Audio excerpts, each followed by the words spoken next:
through the twilight. Emma's life. Aunt Marge swears she saw Bigfoot at the Wawa, buying tasty cakes and a hot cup of cocoa. The asylum's quiet, but the jukebox plays a song that wasn't pressed till 1988.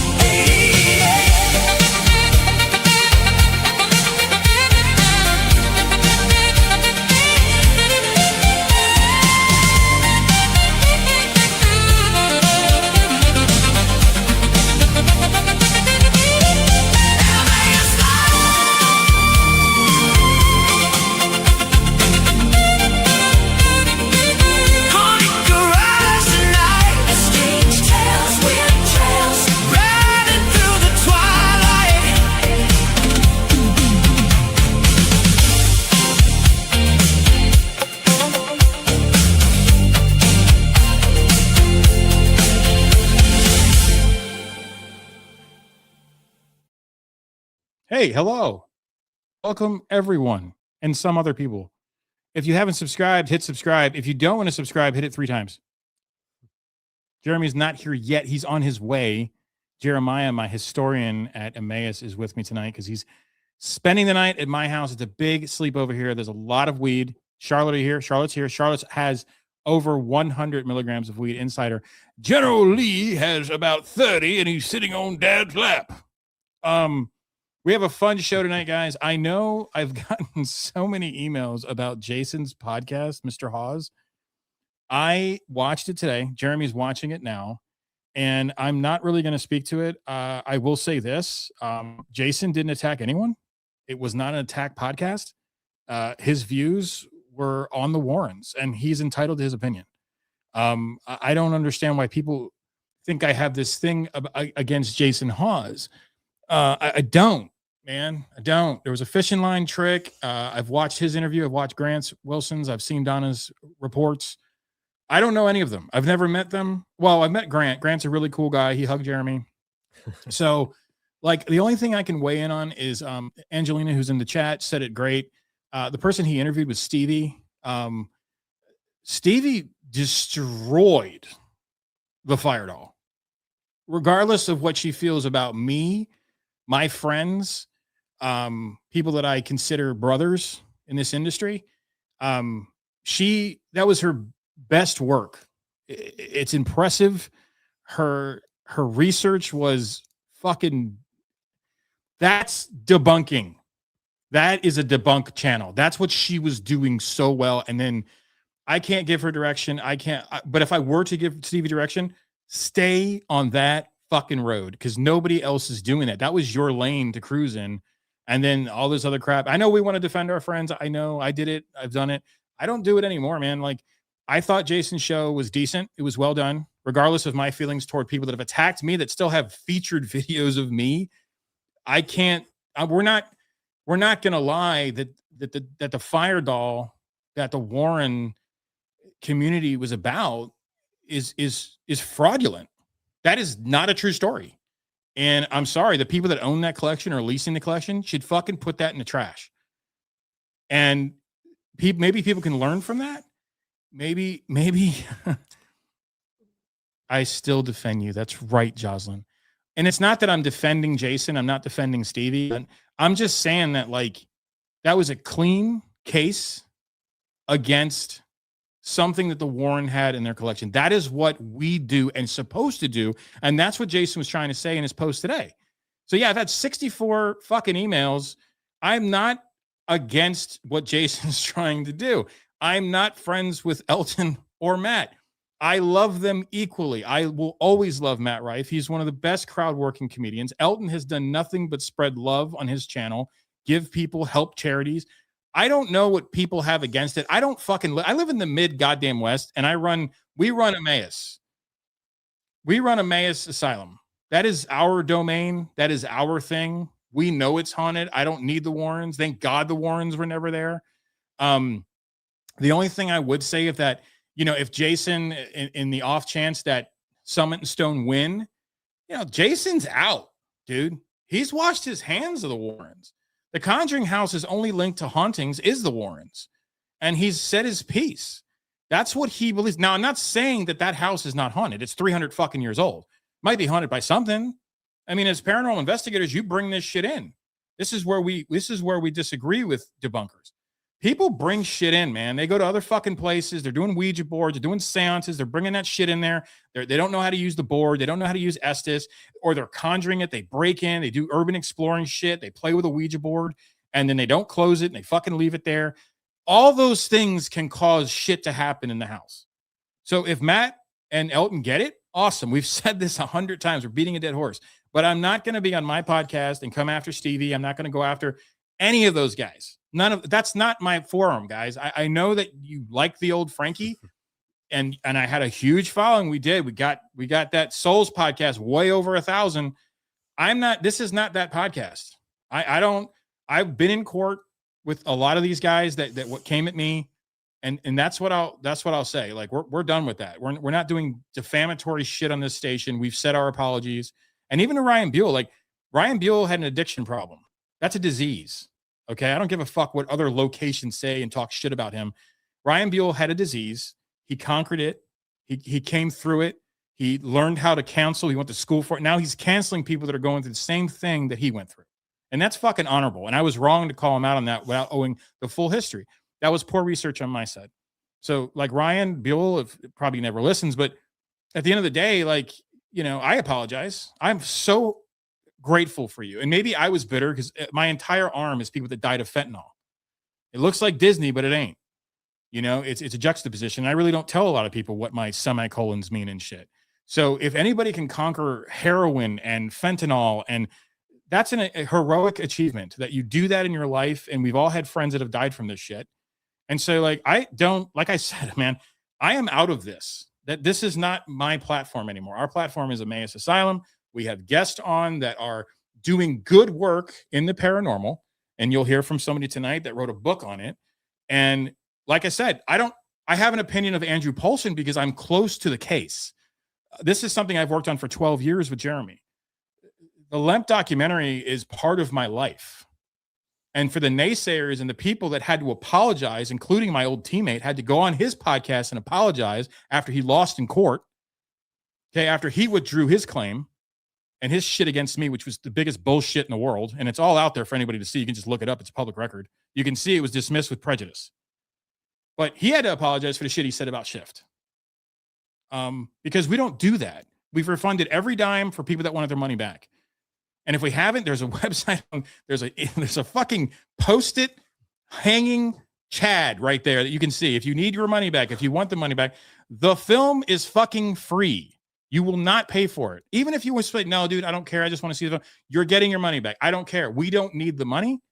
That's not what we're in this for. That's not why we did the Lemp film. The Lemp film is for the family. It's for the Lemp family. They deserve to not be known as suicides. They deserve to be known as the people that built fucking St. Louis. We don't remember. There's 3 suicides on my wrist. Okay. I don't remember my friends for their suicides. I remember how they lived. I remember what they cultivated. I remember the work that they did. And that's how I remember my friends.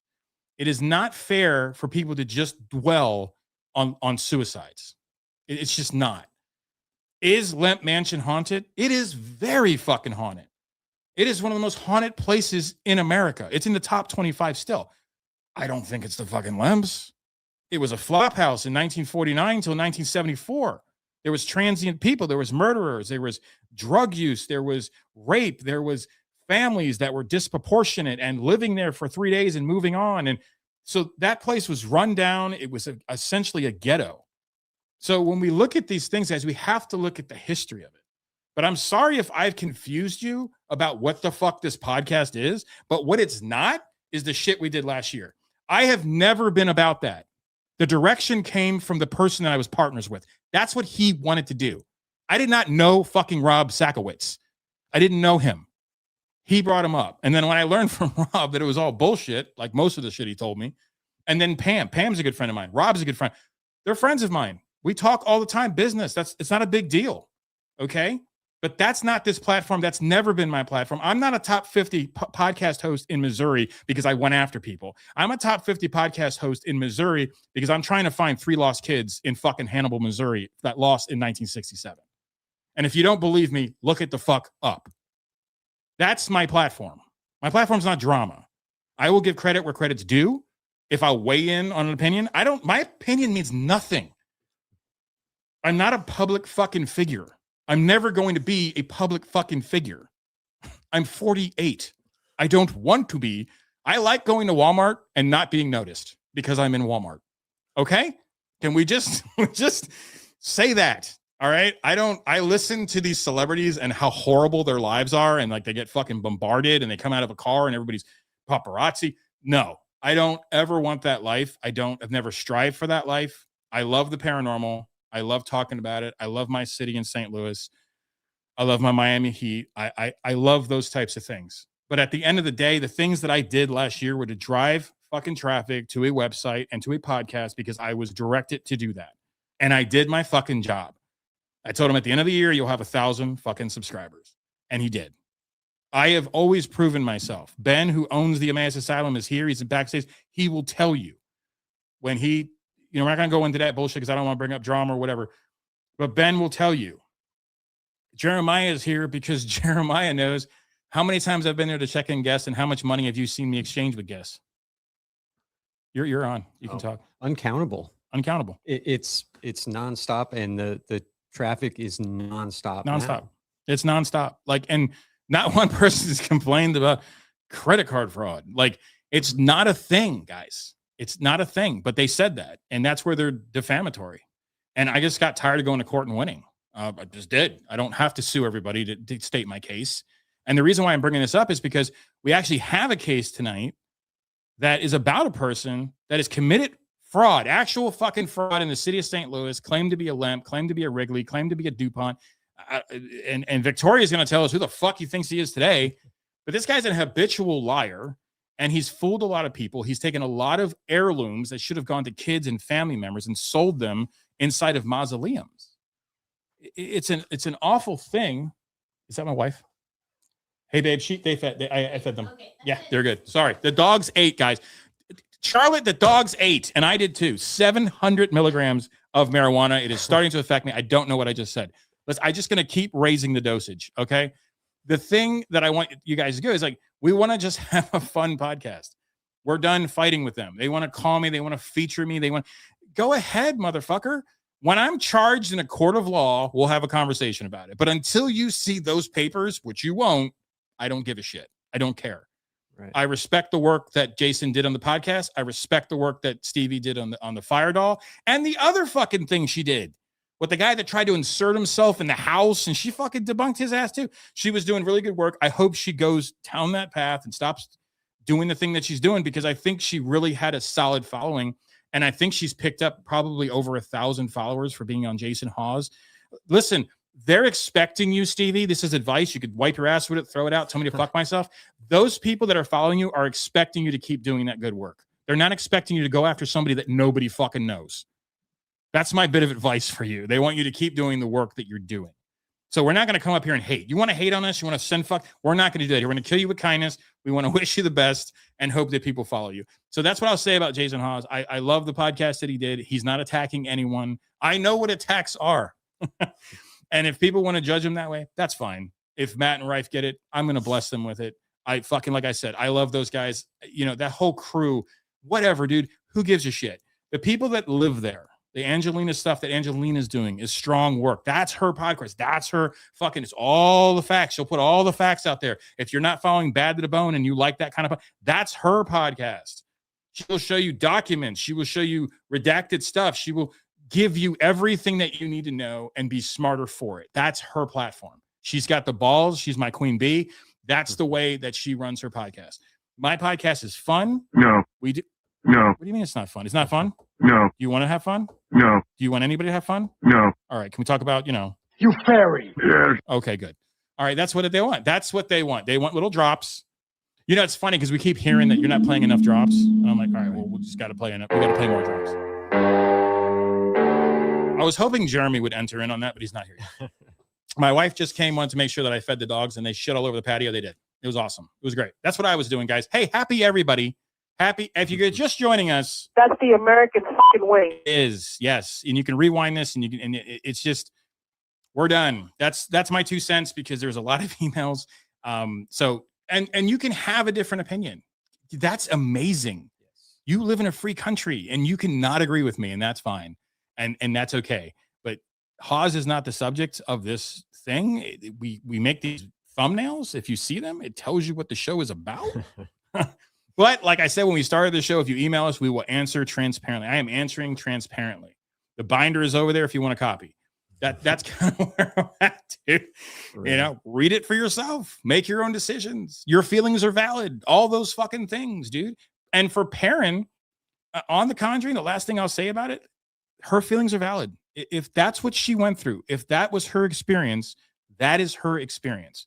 No one's really debunked her, right? That's what she experienced. And she's stuck by that story for 40, 60 fucking years. So give the lady some peace, man. Like, it is what it is, and it definitely ain't what it ain't. So, like, it's revealed that all those things are out there, you know? And, like, we have a job to do on this podcast. When people ask us questions, we answer. That's my way in. If people want to take it a different way, they can. I didn't watch the whole thing. Jeremy's, he might have an opinion on it. We might ask him when he gets here. That's kind of what I felt. I think that's not an attack pass. That's like, okay, revealing, you know, if he doesn't get the Warren house, now he can just walk away and be like, well, fuck it, dude. Like, whatever, I'm out, you know, like, I mean, maybe it's his way of washing his hands if he loses you know? So I think that there's just there's a wonderful thing. I really do want to see para-unity, and I'm trying to do that by apologizing to people. I'm trying to do that by trying to have a different platform. And I think that, like, a lot of people that are doing these types of podcasts, that is their style. That's reactionary. That's what gets them the follows. That's what gets them the clicks. And that's how they move about their business. And, you know, and Angelina will say, yes, I'm a critical thinker and receipt shower. That's what shower, whatever. We're good. We know what you said. You're washing your hair right now because somebody asked you on a date. Let's say hi to some people, and then we'll bring on our guest here in about 10 minutes. If anybody has any questions for me, I'm not answering them. Yes. Okay. All right. So some friends of Victoria are here. Look at that. That's amazing. We're going to talk about Mr.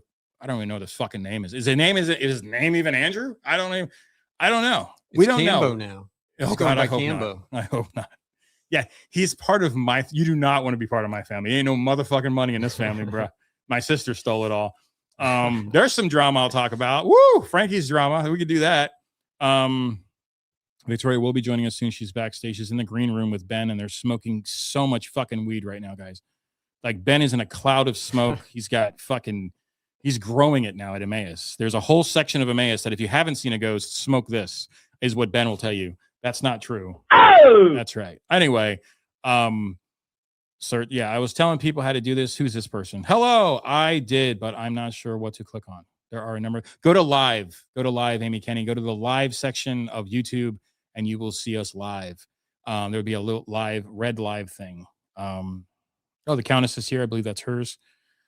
It took me about 8:30. That's right. You're coming on in about 10 minutes. I'm just going to get through all this. Will it start? It will start at 8:30. So you'll have plenty of time to figure it out. I'm here, Vicky. Look at this. All your friends are here, Vicky. If you guys want to subscribe to our channel, this is the type of work we do. We dabble when drama's out there. We weigh in, but it's not really critical. It's just, well, maybe. I don't know. You know, I don't want to, because, Frankie said, I didn't say shit. Like, my friends are my friends. Rob is my friend. I love Mr. Sakowitz, and I'm praying for his mom. Like, I don't give a shit if people don't like me for that, but whatever. I will defend any one of my friends. That's who I am. That's why you're here, Jeremiah. Shit, nobody likes you. Thank you. I know. So Jackson's joined the conversation. Jackson, I have your trailer playing on the Emmaus. I'm excited about your movie. So we got our little short film going. We got Jay is back. Jay is our VIP. He's coming to I think we got a date settled for you, and you're coming to Dave Glidden's. That's selling really like hotcakes. Talked to him a couple days ago, so that's a fun one. That's the Midwest Mystery Tour. We'll bring that up. That's happening in October. Hello. Oh, look who my favorite person. Your party's here. That's right. and your Hey Dudes. Your party and your Hey Dudes. Bad to the bone. Bad She's to the going to come bone. out. When she comes out, you'll meet Jeremiah. Jeremiah's going to give you all the history of Emmaus. That's right, smoking it. See, that's what I'm saying, bro. If everybody just did more weed and then got on their show, none of it would make sense, but there wouldn't be any fucking drama. Pure unity. Right. And you know what's really funny? Like, I don't think Matt Rife knew what he was getting into. No. He should have consulted with like somebody. I think a Sasquatch just walked through the door, yeah. Frankie. For sure. You need your computer, bro. I freaking forgot it. You have your phone? Yep. Okay, use the sign in, go in there, and then use your speaker. Just mute your phone. You're gonna have a tiny version of Jeremy tonight, which is never a thing. I want to hug Grant. Yeah, maybe Grant hugs people. I mean, he hugged that guy. Jeremy is here. We're great. Perfect timing. She's coming on 8:30. I gave you an extra boost, you know? That's the American fucking way. A little bit. You might need some headphones. We'll get those for you. I had a crazy day. There's 100 behind you. We'll get you settled. We'll get you plugged Are in. these Here. the Fabian smelly one? Probably. No, those are my good ones. I love them both. I don't know who that is, but all of them. Both of them. Hey, Michel, Is there an F in that both? you still defend me, bros, for life. I'll defend you the day I fucking die. About to be 65. Please hold. You're gonna be really mad though, Jaws, because beyond the veil, Jules is gonna help work our booth at the Obscuricon tomorrow.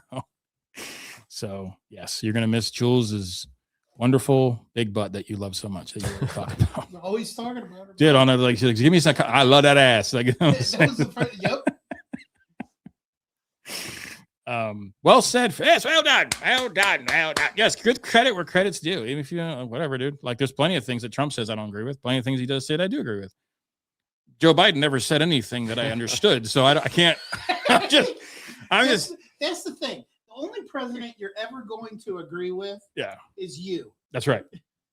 That's right. You're never going to agree with somebody 100%. I just put your mic up, so you're good now. But yes. What's your thoughts on Jocelyn? I think she's the next big thing. She has an incredible team. I love that Jocelyn asked that question, which says everything. I've said this since I told her she's the next big thing. There's a splitter inside one of those drawers in there, one of the plastic things. Just look for. I think it's in the white one. It's a little spiral thing. We should be able to do that. Joss, I did get a call from a sweet sounding Latina lady. So maybe she did see the digits on the bathroom wall there. Appreciate that. That's right. I personally know Andrew Paulsen. I have some opinions too. I've met him. We'll ask Victoria if Amy came. If she have opinions, we'll send you a link. That's what this show's about. Don't threaten me with a link. I'll send it. I want to go to Lemp so bad. You will. You were supposed to meet for lunch. Is that Jocelyn? Yeah, Yeah. She skipped out on. she did. I don't see an adapter. All right, I'll get you. Don't worry. We're gonna bring on our guest and I'll fix you up. I don't blame you. I don't even want to talk to employees.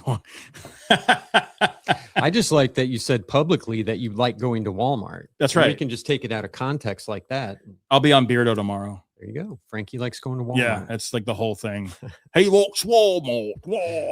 Whatever. You can get whatever the hell you eat. They don't have haggis there. Sorry, bro. He doesn't eat haggis. He eats the dick head Jesus first. Christ. We just talked about not going after people, dude. Yes, I'm a critical thinker. I think we're good. I think we got everybody in here. Anybody else join? Victoria and I are good friends. Okay, good. Oh my. Awesome. The general needs to go to Lemp. I do declare there are Germans there. There are Germans there. No, we're just fucking having fun, guys. We're playing. They're too busy in the other world anyway to worry about our little tiny podcast here. Hey, if you're just joining us, cool. Subscribe and don't subscribe. Sorry, I thought I had them. You're good. Down. I got you. All right, we got you on. Great camera. Hold on, I can fix that. Oh, you got it. Cool. Just don't wiggle anything. That's how he charms the phone. We got Ben. How the hell are you doing? What's up? Yeah, we had we get questions. I answered them, best of my abilities. I don't know what's going on. If things happen, things happen. It is what it is. My focus has always been the Dutton Ranch. I mean Emmaus. What is the Dutton Ranch? I'm not endorsing it. We went on a float over the weekend, and I forgot my hat, and so I had to buy one. Never watched the Yellowstone show, but my cousin was on. I'm going to get him headphones because he's talking over you right now. Hold on one second. All right, I'm going to bring on. We got some time here, guys. Jeremy, if you want to switch with me, and I'll get you set up, and you can come on. Sorry, guys. We're all headed to ObscuraCon tomorrow, and we were like, hey, we got to travel together because we got to be there pretty early. Yeah. Are you anybody out there coming to ObscuraCon? Hello, folks. Hello. Officially, hey Ben. What's up, man? Oh, it's been a day. You guys all carpooling out there? Yeah. Sweet.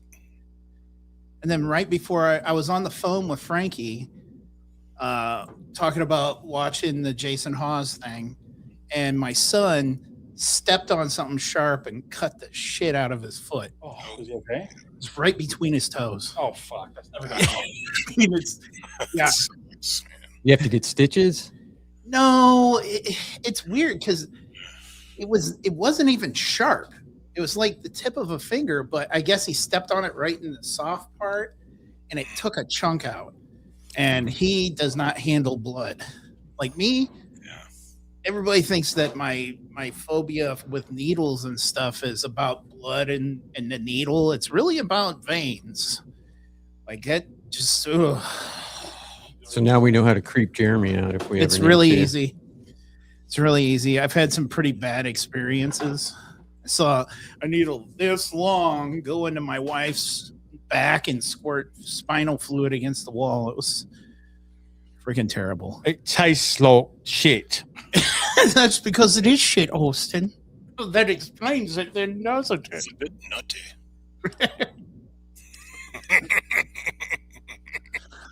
Just like me, I'm a bit nutty.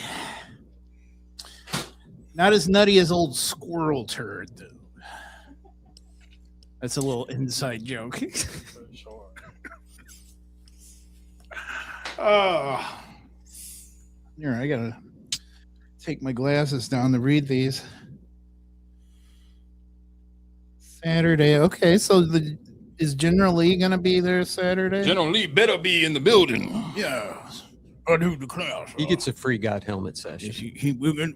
We are definitely. You know Be the who little doesn't one. get to do the God helmet? Fabian. Fabian. Yeah, that's for sure. Is he coming? He's What's the supposed word to on be. that? Is he? All right. Yeah. Yeah. And he does not get to do the God helmet. We've done that experiment. It's not good. Does it go off the rails when Fabian puts it on? He goes off the rails. Okay. It can induce seizures. Yes. We'll leave it at boy. that. Oh boy. But he's a champ, though, dude. He just rolled stood over. up and he's like, I'm good. Let's roll, guys. It's not his first rodeo. It's not his, unfortunately. Our friends have been blown up. I mean, legitimately, he has been. And shot. No fun. No, that's what the military does. I think.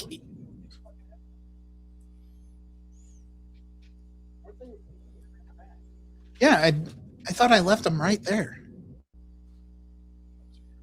It's okay. I've got more headphones. That's weird because I took them out of the bag, and that's all the stuff that was in the bag.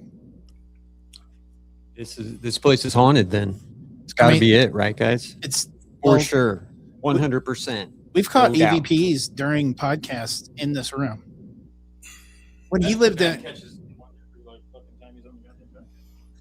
yeah. Do you remember when we caught the first one when you were on Accomack downtown, and we, in the middle of the podcast, I think we both heard it, And then when we went back and listened to it, because when we were first podcasting, we re-listened to the whole podcast almost immediately before we did anything. And we were both like, holy shit, that just happened. Like, we were at his dining room table doing it. It's pretty awesome. Well, Ben's always had a haunted location, so it doesn't surprise me when EVPs pop up. It's always the very end of the show when something crazy happens. Wonderful, wonderful. Can you hear me? Yes. Good. You're good to go. All right. Switching back, folks. Musical chairs. That's right. Anybody looked at the weather for the next for the weekend? How's the weather looking down Eureka I Springs? have not. Man, it's been so nice the last 2 days. Oh my God, it's been one hell of a July. The heat it was has gotten nasty. turned up, and then the last 2 days have been super nice. That's awesome. Hey, and we're back. Yeah. Jeremy's phone died. No, it's not dead. I hit the screen. Okay, cool. All right. It's 8:32. Everybody's set up, I think. There we go. Ben is in a haunted location. Tonight, I'm not. We have 700 people waiting for this. Hey, guys, if you're just one of us, they needed the tech guy. They need to bring the tech guy in, and here I am. We've said our piece, and we will go and leave you. Nomine Padre, Espiritu Santo. What does that mean? Namaste.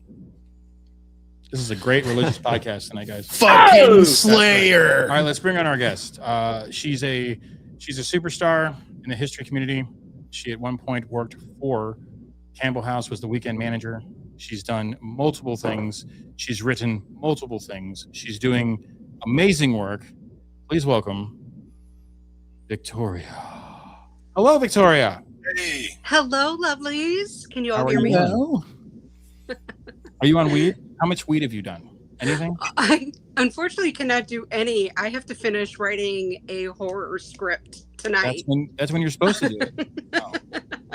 No, and then you have to get up for work the next day. So no, unfortunately, I cannot. But I don't judge.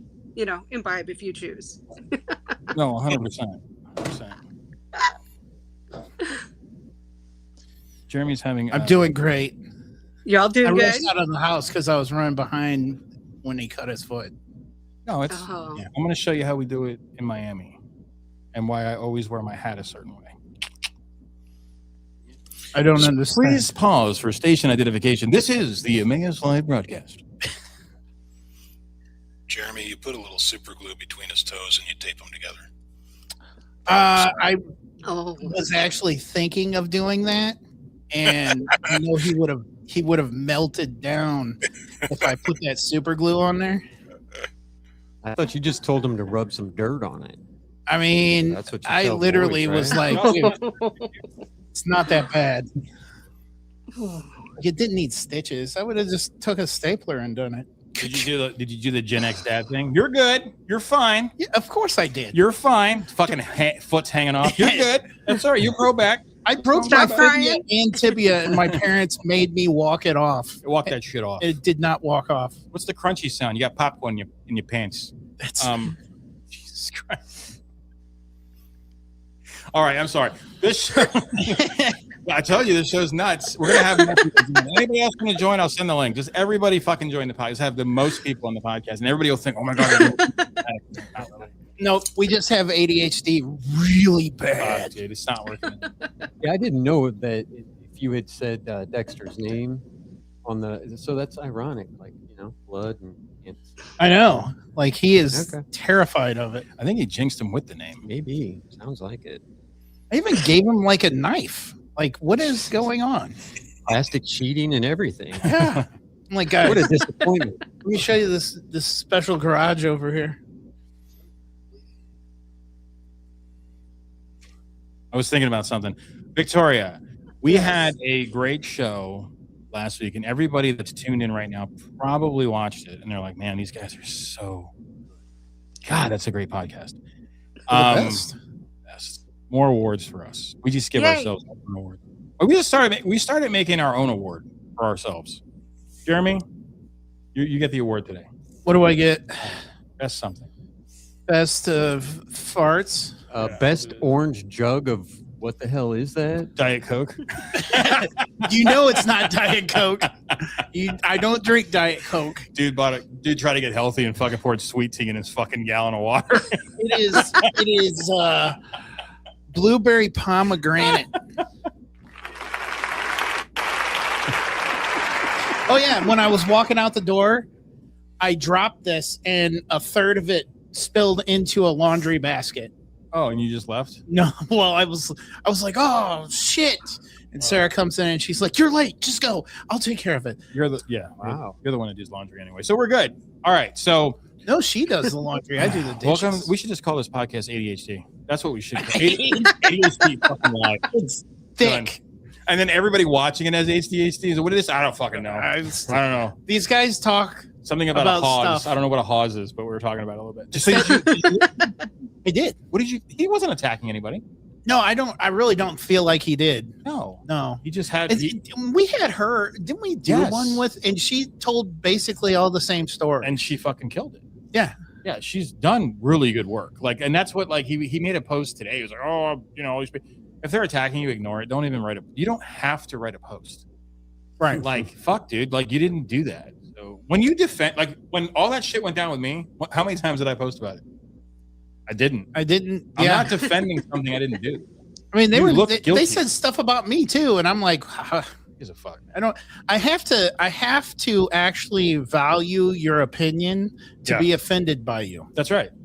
That's right. And you know, as we know, I wasn't very valuing of his opinion. right. It's apathy. Right. We're not talking about Jason. We're talking about somebody else. But the thing too is that, like, I think that when you watch that podcast, and the reason why I overlapped it is because we're talking about fraudsters. We're talking about people that like what Victoria's about to get into. Like, her story is insane, and she wrote a book on it. That's how insane it is. So, like, You found the news article that showed me in the limp mausoleum with him. Yes. Yeah, Yeah. that actually Wearing my was, orange jogging jacket. yeah. Angelina, I watched your episode, and that's exactly what you did. We broke no laws in that fucking thing. We didn't do anything like that, and you cleared the air, and you gave her credit the same way we gave her credit. So, you know, we can't win it all, bro. We're not here to do that. You like you said, you're a critical thinker. You have the evidence. You show the receipts, or Angelina will not do the fucking show. She gets calls, emails. Hey, do this, cover this. No, I'm not going to fucking do that. If you show me receipts, and she'll even go as far as call that person and be like, all right, this is what they said. What do you have to say?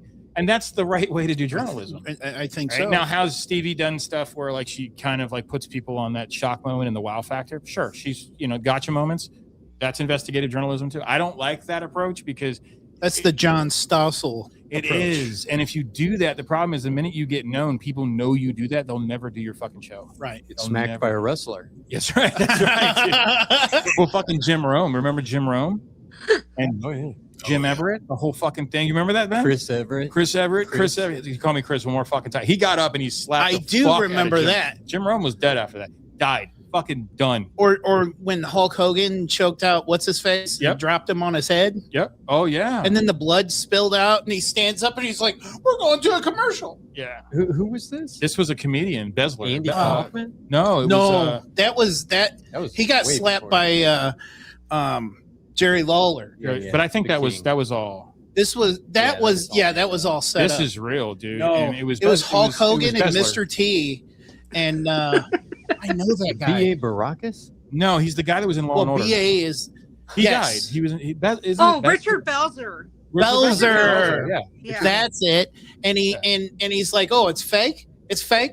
Check this out." And he puts him in an underhead chin lock, and he passes out, and he just drops him like and he split his head open on live TV. Yeah, I don't think that any of those guys are going to do that, but I see what you're saying.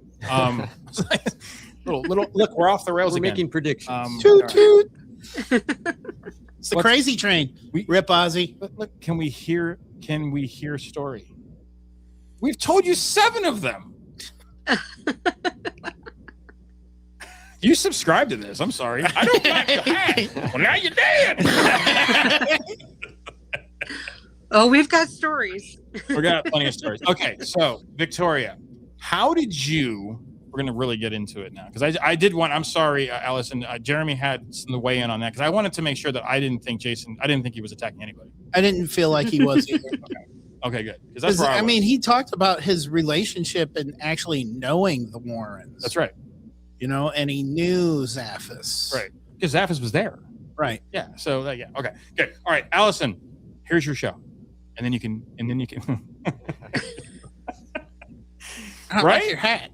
I like a hat. You're dead. That was actually, if you guys don't know where that's from, if you've ever been to Missouri State Penitentiary, that's actually one of the people that got the gas chamber is because he didn't like somebody's hat and he shot him and killed him. It's an actual fucking story. It's a song. It's a ton of songs. It's a ton of Stagger songs. Lee. Stagger Lee. That's the whole song, Stagger Lee. It's about a fucking hat.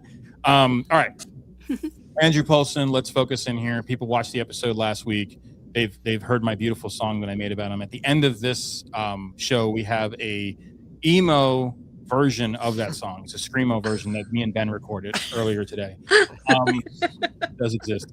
So Victoria, how did you get introduced? Let's start from the beginning. Were you conned by this guy in the beginning, or were you like bullshit? No, he was a volunteer at the museum.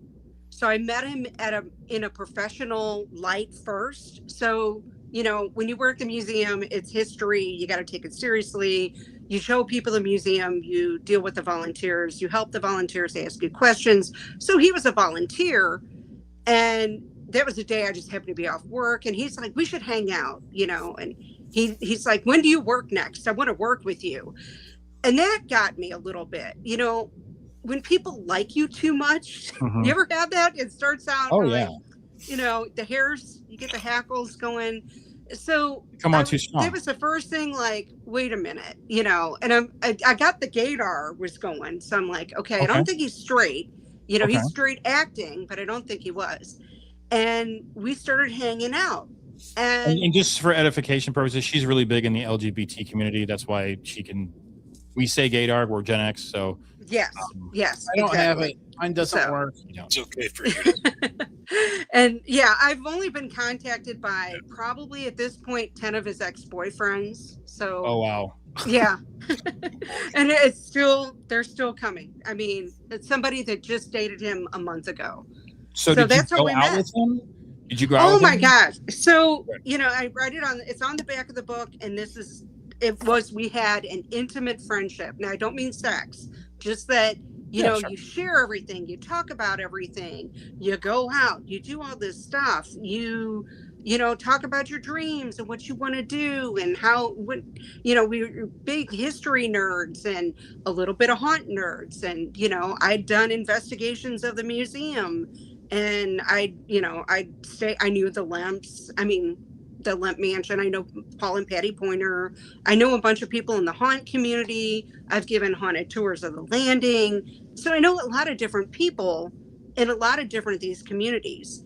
And he encompasses a whole ton of different communities. A little bit I already touched on, like the gay community, history buffs, haunted, people in antiques and that sort of thing.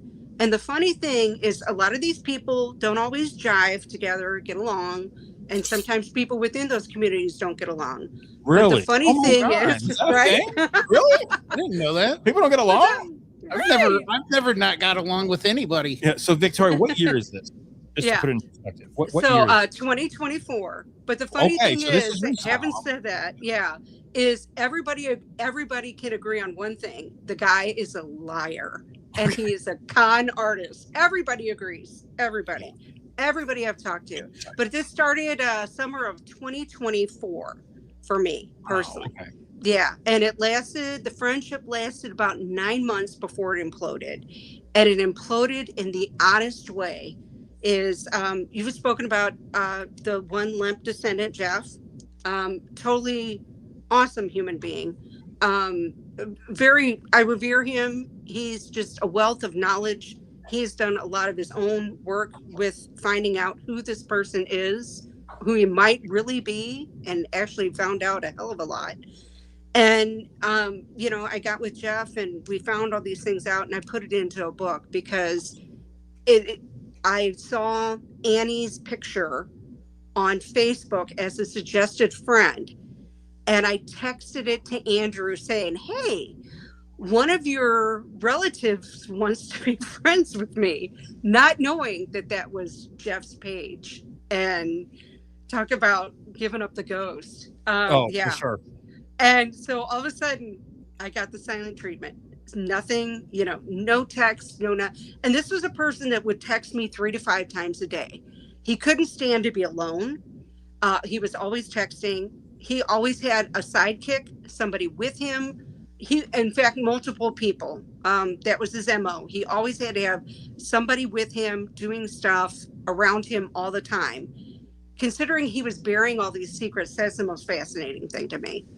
So that's where it started, and that's how it kind of ended. And then all hell broke loose, and people started contacting me, and things started happening.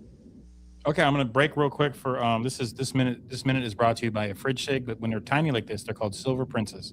Okay, here's my Silver Prince brought to you by my lovely wife. If you did see my dog, it was in the room. Luca was here. We did a little webcam, and he was running all around and saying hi to Jeremy and Jeremiah, and didn't give a shit about me. Anyway, that's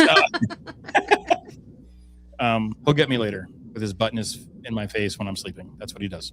I hope he eats some stinky fart. So when you had met him, let me just recap. You had met him. He wanted to go out with you because that's, he saw the knowledge you had. Hit me up, tap into that. And okay, how much can I learn about this family? But he never claimed to be like a Campbell member, right? He never went. That is correct. The thing with Campbell is we have so much of the original artifacts that belong to that family. And we have actual living Campbell family members that have visited the museum, that have come over from England. That's cool. That he can't insert himself into that family. Right. I mean, there's just no way. That's never going to happen. Yeah, thank God.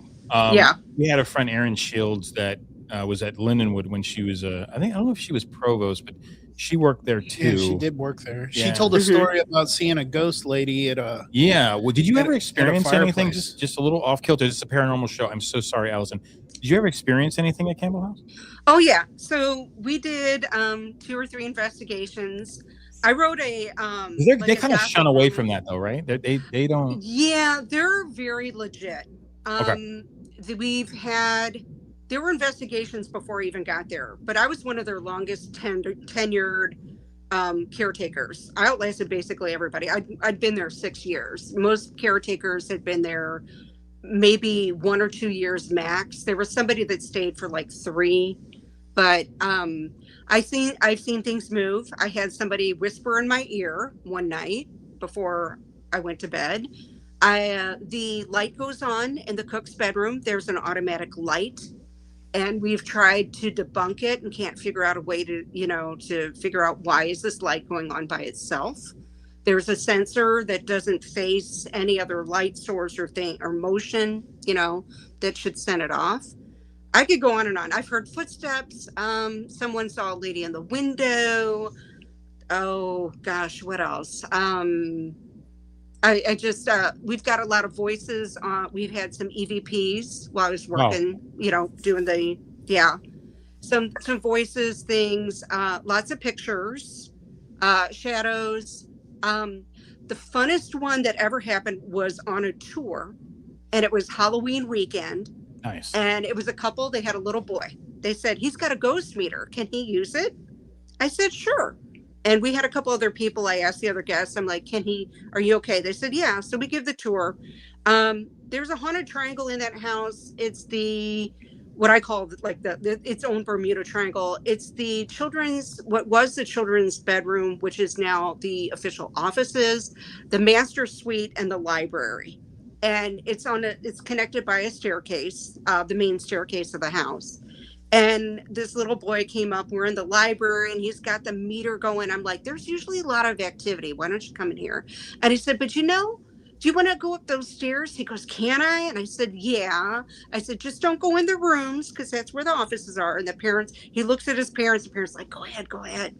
And he goes up, and the meter starts going off. And all of a sudden, that kid shoots down the stairs. And I'm like, oh boy.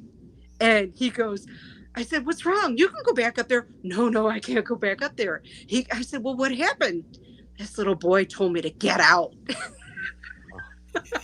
Oh, wow. We need to, Yeah. And this is, it was a rainy afternoon and so. Oh, yeah. So rain know. brings in all the elements. Sure. Yeah.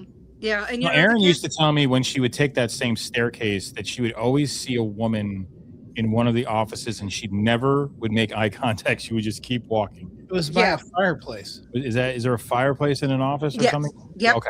That was the office was. This was 10 years ago, guys. If you're joining us, Erin, this is at least 10 years ago, right? Yeah. Maybe less, maybe 6 years ago. And I believe the podcast was probably 6 years ago, but yeah, I think she was. This is like when she worked there. Yeah, because she was still in school with Chris Nafziger was her teacher, actually. Oh, you're kidding! Wow. Yeah, so Chris, that's how I knew Chris Nafziger. So Nafziger was her amazing professor, by the way. Everybody that has had him, he's an incredible mind. He is.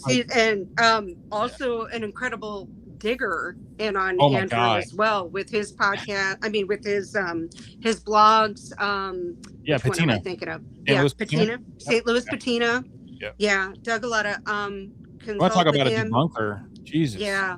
Like that fucking powerful researcher. Like that's what, like when these people say I have a debunk channel, I'm like, do you know Chris Ness? Chris was the one that basically proved the whole polygamy in the Lemp family with Adam. He's the one that was saying, well, wait a minute, William wasn't here when Adam came. William came later. He left a wife over in Germany. Like he had done so many. I think he actually has a book too out, I believe.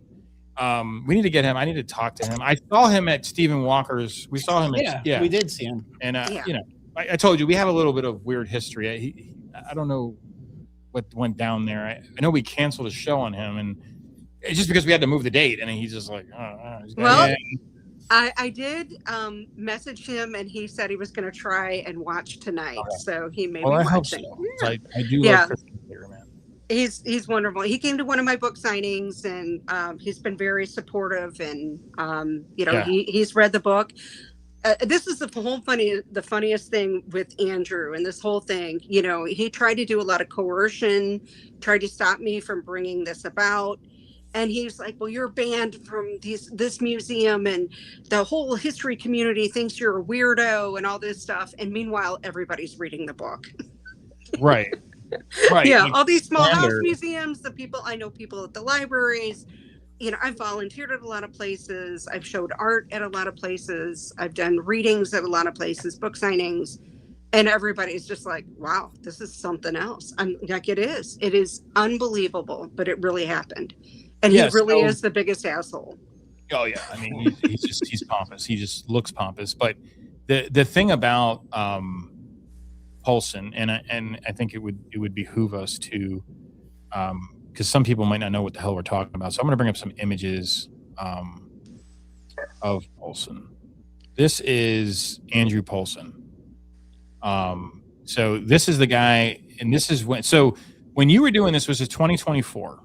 We were introduced to, you had pictures, and I got to show some of these pictures real quick. I find them pretty fascinating. Well, he looks like a solid dude. I don't know. There's something about his face makes me want to punch him. I don't know. Well, this picture to me. There's Ben weighing in. From the, owner of Emmaus, ladies and gentlemen.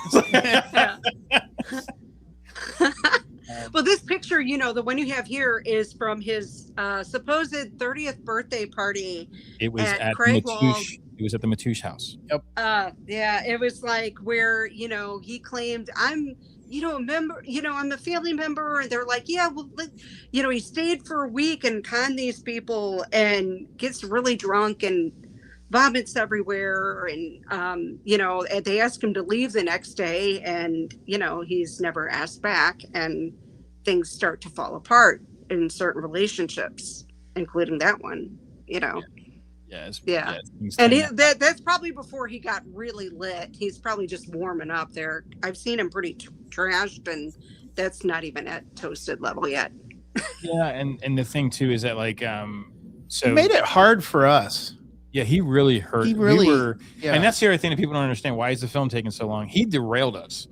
And that was one of the problems that we had when we were starting our film. This guy, Cooperman, had launched the article. Yeah, Jeanette. Yeah, Jeanette. And STL. Yeah, I'm sorry. Did I call her Jeanette? I think I called her Janet last. It's Jeanette. It's Jeanette. It's Jeanette Cooperman. Yeah. For those listening, she is one of the editors and senior writers at St. Louis Magazine. Yes. And her article May 15th of 2015 really blew this whole thing open. So, yeah. And I've spoken to Jeanette at length, too. She's amazing.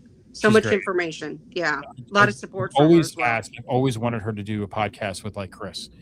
I just think that would be such a rich show because both of those guys, and actually Chris is really good on podcasts because we did Monkey Boy together and we debunked that. And that was tough because like Betsy Bollinger is a really good friend of ours too. And it was hard for her to kind of like, come around to it, but we're very nice about it and just like, hey, like, I don't think this is part of the Lemp family.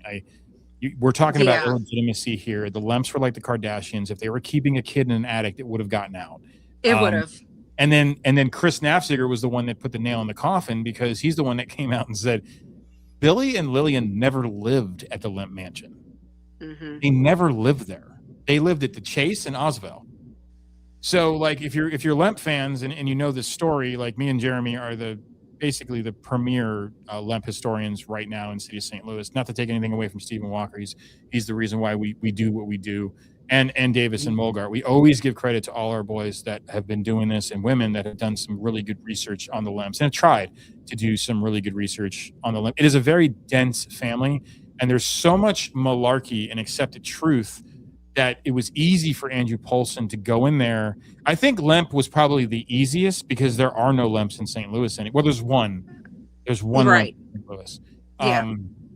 But they don't have the last name. They don't. So people don't realize that they're actually blood. Yeah, right. Right. And they don't want the attention. They don't. They're not into it. Yeah. And that was the inspiration for why we did our film was like, man, I really want Lemps to use their name again.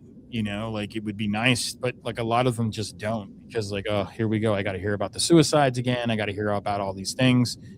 And, it comes down to, so this is all going on. You're living in St. Louis. You're doing your thing, libraries, museums, you're doing tours. You meet him in 2024.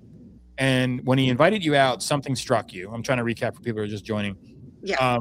But you didn't know about, the article in St. Louis Magazine, right? Not yet. No. He was in Chicago or Illinois. He lived south of Chicago. Yes. Yeah. So, okay. Well, do you want to just like a map of where he'd been, like a timeline map? Yeah, just quick. Not addresses. I don't want to dox okay. you. Right. Yeah. No, yeah. We're not doxing anybody. No, I had enough trouble from him. That's a whole different branch of this whole thing. But no, so, he's from, like central rural Illinois. And this is actually known, it has been said, so I can say this, Pontiac area, Lincoln County, Illinois. He came to St. Louis roughly just before 2010.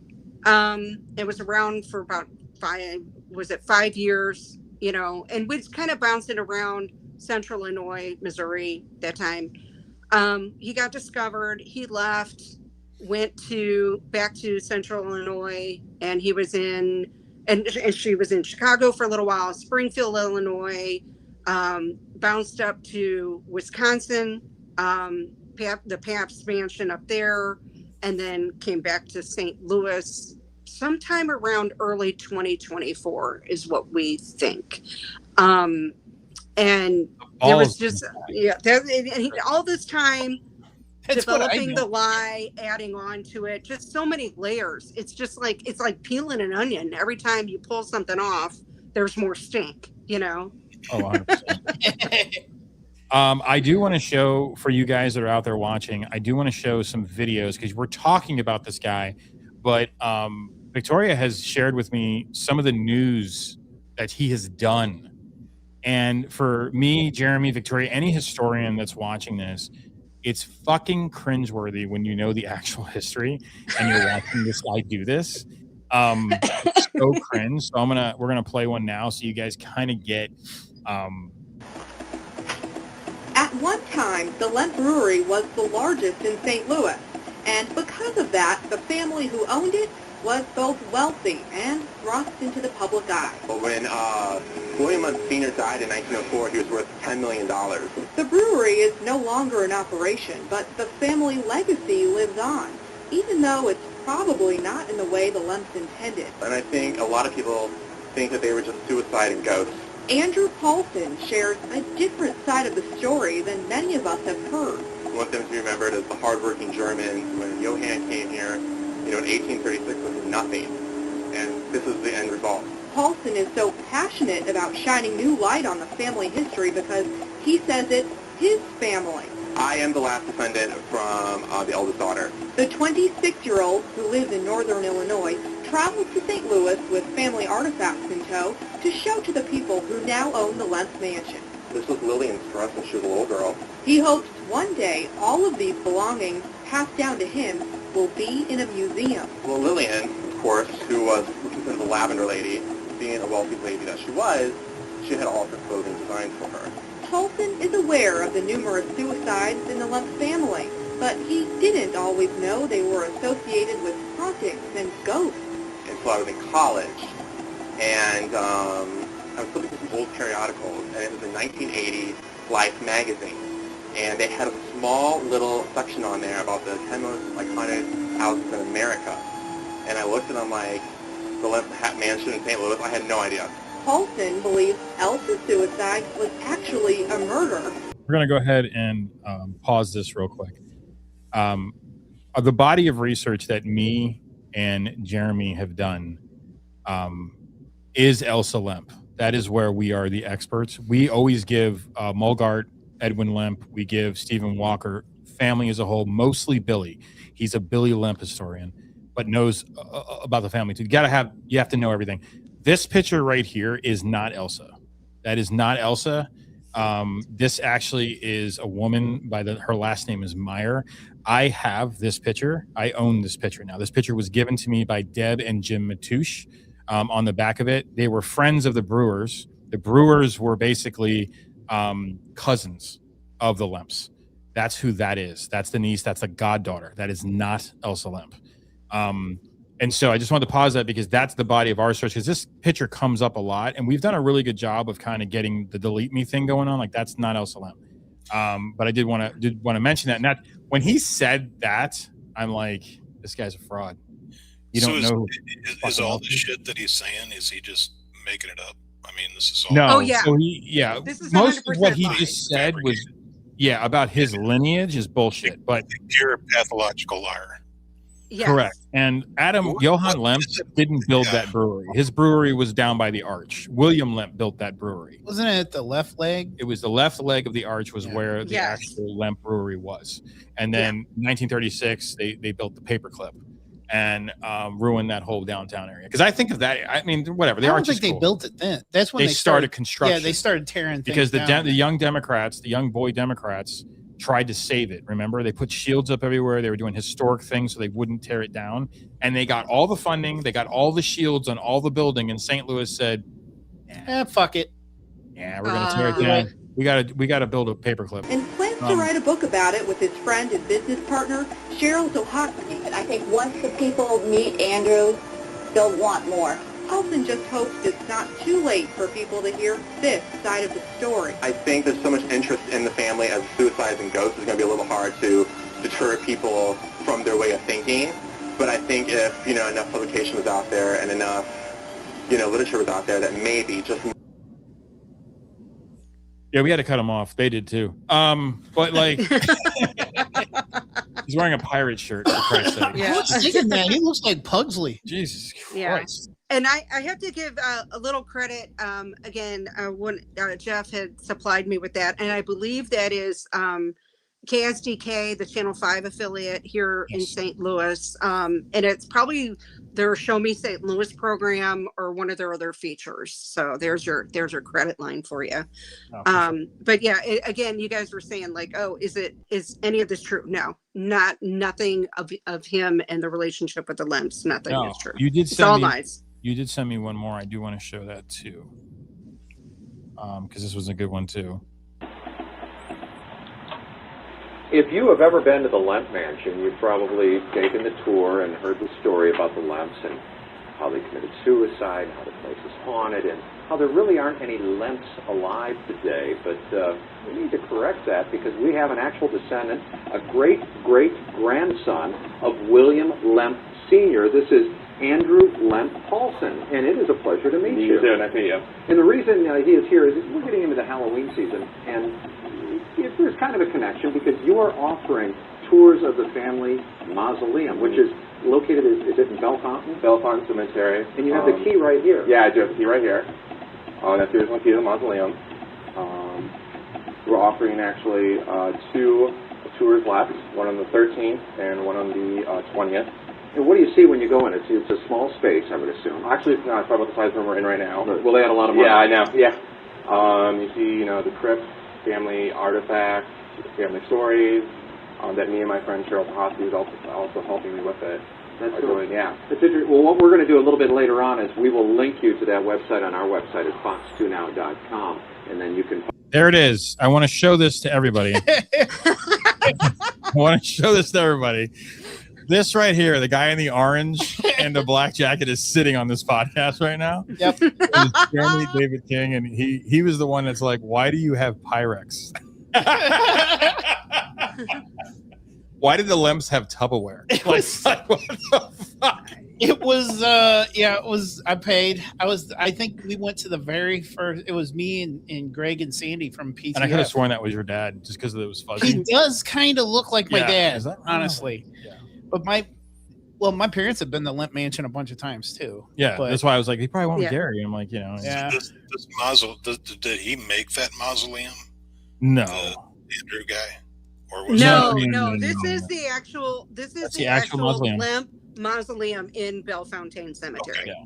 It's the largest mausoleum. We'll get back to the key in a minute. Yeah. I mean, the key is the key to the whole thing. Yeah, it's the largest mausoleum west of the Mason-Dixon line. It was built in 1903 for Frederick Lemp at the cost of inflation dollars, $1 million. So that was $1 million in 1903. Oh, wow. So today, this would cost close to $20-30 million. It was heated. It had electricity. Heated. It has a basement, it has a boiler room. Yeah. It has AC, and actually the AC and the heat. So the bodies were cooled in there all the way up to about 1959 when Edwin's like, I'm not paying for this shit anymore. These people are dead. That's a story that actually Richard Lay told us, who's the vice president of Bellefontaine, and Dan Fuller, who does an amazing tour. If you ever have to do a tour there, you got to do it. Dan Fuller is actually in our film. Richard Lay is actually in our film. So this is George Santos. He does look like George Santos. Find out about tickets, but in the meantime, we're going to look at some of the family belongings which you have held on to. You live in the Chicago area. Yeah. And let's begin over here. It's just a little show and tell. Well, right here we have an interesting photo which shows my third great grandfather, William Lemp Sr., with his best friend and fellow brewer, Captain Frederick Pabst of Milwaukee. In fact, didn't his daughter marry one of the Pabsts? Yes. Yeah. Hilda did. Yes. And then over here is William Lemp Sr. Yes. And then who is this woman? That's right his here? wife, Julia. His wife. This is a beautiful one. That's actually my grandmother's portrait. That was taken at Buckingham Palace. Some of the family china. It's his wife. Why didn't you say that's my great-great-grandma? And that's not Annie. Yeah. Do you know who that is? That's Virginia Wright. That's Thomas's Wright's sister. I have that picture. Is that the one that married Fru? No, so she marries Simmons. Oh, George Simmons. George Simmons. That's Georgia Wright. Georgia Simmons marries George. Georgia Wright married Pettis. Virginia Wright married George. That's Virginia Wright. That's Ginny in that picture. Oh, see, I'm looking on my phone, so I can't see it. Right. So this whole thing is just like God, I've never seen these, and I'm just like, Jesus, like this is terrible. Yeah, but I was in on it, so that makes it cool. It was. It's really funny. Like, but I would have done it too. If this guy's claiming to be a limp, you're going to take somebody at like, who the fuck has the balls to do that? Like, oh, this guy does. Right? That's Yeah. I remember when that happened. So outlandish that you don't even suspect that it's not going to be true. Yeah. Nope. Right. And he does have He has the look. He has the He look. has the He look. doesn't have the height. He's too tall. He's He's very tall. He's 6'4". Yeah, the limps were not tall people. So I don't know where you got that height, buddy. But they were not tall, like at all. Like it was Frederick was probably the tallest. He might have been 6 foot. And that was basically it. So that was kind of funny to see. Like, yeah, he has a look. He kind of looks. I can see the chin and the jaw, and then the hairline. Right. And then they started doing a lot of other stuff too that I thought was pretty like, okay, well, this is an interesting picture. So if you put all the men together, and then here's Paul. So you have William, you have Johann, you have Edwin, you have Louis, you have Charles, and you have Billy, and you have Andrew. Like Andrew, first of all, if you were a limp, you would have kept one of the lines' name. That was their whole thing. Every person's name in the limp family was a family member. Mm-hmm. So Frederick is a big name because that was Frederick Pabst. That was William's best friend. So that's why his son Frederick was his most favorite. I mean, And I don't think he's the only Frederick. no, There's another Frederick. There's too. another Frederick from that side. So, Yeah. funny story here. When Johann comes over, he has a brother named John Lemp. John Lemp moves to Idaho, and guess what he does? He does a beer brewery. There's a Lemp brewery in Idaho, and that's John Lemp. That's Johann's brother. John gives the recipe to Johann. Johann brews the beer in St. Louis, and the rest is history. So, like, that's the shit that nobody talks about that we found. It's in the film. Like, oh, I bet you know this. And we actually have pictures of when John Lemp's family came to visit the descendants go to visit the Lemps. And it's a really interesting like story that is coming. It's not in the film. It comes when you the people that bought the ticket and everything like that, they get all that extra stuff. So there's some really fun stuff there. But when this guy inserts himself in the Lemp family, and I thank God, because it was both it was shitty for us, Victoria, because it was right when we started. Yeah. We started this in 2015. Right. But also a good thing because we got exposed right away that this guy was a fraud, because God knows how much fucking rolls of film we would have spent on him. I mean, yeah.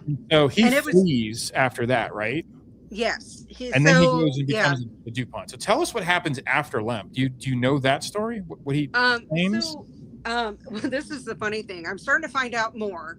Once I found out who he really was, and there were Chris and there were a few other people, Chris Knapsinger, that the museum had started contacting people, and then I found out, and I immediately just started searching. And I was able to find his father's obituary. And from there, I was able to find all of this other stuff that had been there before, Jeanette's article. And he basically went to Springfield. He tried to get on at a cemetery there and another house museum there. He of course, he went to the Pabst Mansion. He claimed to be a volunteer there. And of course he was claiming, of course, to be a Lemp there, and eventually they found out. And it was funny is they handed him over a bunch of artifacts too. We went up there and talked to him. Yeah, they were just like, oh, and people, and somebody had asked, I saw in the comments about the key. Again, that was another descendant that took him at face value and said, I'm kind of, the lore was around that was like, I'm not going to be able to go back. You should have this key. And you just go, and now because of that, you go by the mausoleum and there is a huge chain and padlock on there, And and imagine, again, you have to put yourself in their shoes. If that was your family and some dude is claiming to be your cousin, distant relative and is selling tickets for $20 a head, I'd be pissed too. I'd have, it locked up. So, but he just, he's not. Oh, I love this. The comment. He doesn't actually have all this money. That is correct. He thrifts all of his clothing. It's in the book. We talk about I talk about us going to the bins. That's where he gets stuff to sell. He's hooked up with different people around town to start to try and sell it, or he has, but now it's pretty much everybody has found out.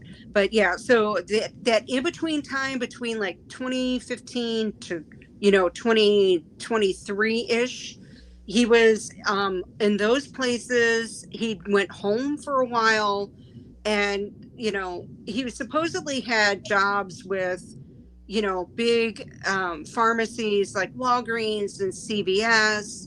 He supposedly worked for Caterpillar during this time. I don't know if any of that is true. I know when he was Caterpillar. at Campbell. No. Yeah, for Caterpillar, right? Ain't gonna let his ass. I'm I sorry. know I'm a not lot gonna of people that work at Caterpillar. They beat the shit out of him. I know they don't talk like that. That's some fucking Decatur shit right there, man. Right. That's the dirty D. They ain't gonna put up with that shit. Yeah, dude. Yeah. I mean, that's where I live in Decatur. Right. He'd walk into Caterpillar and be like, "You fairy." Exactly. And it's like, I mean, they don't. Yes. Nah, that ain't gonna happen. That ain't bro. in the dirty D. That ain't bro. happening. There is Gator going off in the Right. chat here. I don't know if you guys have seen this, but Yeah. And speaking of that, just real quick, you go ahead. heard he sound really, and I hate to use the term, but really kind of faggy. Yeah. And it was funny. You'll see there's Amy in the chat. I met her. She came to my book signing. I talked to her. She was one of the sidekicks for a little while that went with him to sell things. And she was like, oh my God, he was flaming, over the top. And I'm like, it's so funny. He changed his MO a little bit because when he was here, he was straight acting, except when we were alone, but around other people, especially around wealthy people at the museum, that sort of thing. It was upper crust. People are like, oh, you ought to do voiceovers. You ought to do radio. And then you hear him on that piece was from Fox 2. And I believe he probably that was a probably paid appearance, but he sounds just, woo, let's go to the bar. Yeah, I thought he just sounded like the glory holes are calling. Jeez. Yeah, I mean, I don't know, like that thing, because I know that community pretty well, because like I have a lot of friends in that community, and when this was all going down, they my good friends when we used to hang out in the Grove are like, this guy looks really familiar. I'm like, I do think it's like that's probably where we've probably seen him at John's. Just John's, like that was Just John's gay male club. Like we used to karaoke there. And so hung out in the gay bar with you, and I had no clue it was a gay bar. Yeah, you're terrible. Really, I didn't know that guy was gay. I was like, Jeremy, look around. It's like it's all same couples, bro. I'm like, oh my God, do they think we're gay? And he's like, they know you're not. Right. Shout out Crafted, one of the best gay bars in St. Louis. I had no clue. Best meatballs, best food, great drinks. My good friend Danny runs Crafted. If you're in St. Louis area, check that out. Crafted's right on Shenandoah, right in Fox Park.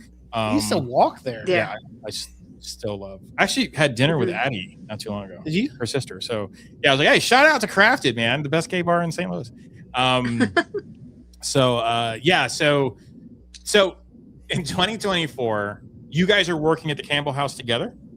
Yeah, he's volunteering. I am there in an official capacity. Okay. Now, does he get you fired from here? No. Okay, that's the story he tells, right? That is the story he tells. Okay. That he got me banned, that I'm not allowed there. And it's funny, I've been back a few times, obviously. Actually, I just emailed my boss earlier this week, my former director. And, they've all read the book. They've got copies of the book. Most of the people there have read it. I had people reach out and they're like, oh my gosh, we had no idea. And, he really pulled the wool over people. So we were. He's really good at it. Yeah, because how can you go back in like 10 years later and be like, guys, no, seriously. Well, for us, we're still doing our fucking films. We're like, this guy again? Right. Yeah. Everything comes back around eventually. Yeah. Oh my God, like a bad boomerang. Go ahead, Ben. You have a question? Asshole. nobody's expecting a grown ass man to just make stuff up. No, No. Right. It's Yeah. I do So, want to have some people that did come in here, and I wanted to make sure that I grab that. She is from West Virginia, and she's here. So there she is. Been to West Virginia. How much relates to George Santos? You should check out Greenbrier if you are in West Virginia. Greenbrier is my favorite, my favorite ghost story. While you're pulling that up, I'll just tell you. So, you know, we were hanging out doing all this stuff, and it's meeting all these other people and things that happened to. He did the same MO with everybody, you know, and would, especially types of people, like he used to say, the old ladies love me, and he would just cling to these elderly women, and of course they're like thinking like he's like another grandson or another son, and they're just like fawning over him, and you know, oh, he's got this money, oh, I wish he wasn't gay because I'd fix him up with my granddaughter, that sort of thing. And then you had well, he might not be gay if it's a lot of money involved. I mean, you know, you just never right? I mean, it's his card. He's playing it. Whatever. Right. Yeah. And I had that comment too from several people that it was like, do you think he might really be like bi and maybe he's just playing both ends? And I'm like, with him at this point, who knows? I think he's try. He'll try anything. Money. So, yeah, so I was talking to Jeff. Jeff is, so if you guys don't know, Jeff is actually a Lemp descendant. He's actually one of the Lemp descendants. He does have lore, not lore. He has all the knowledge of the Lemps on the Annie side, the Brewer side. He resides in New York. We talked about Jeff before.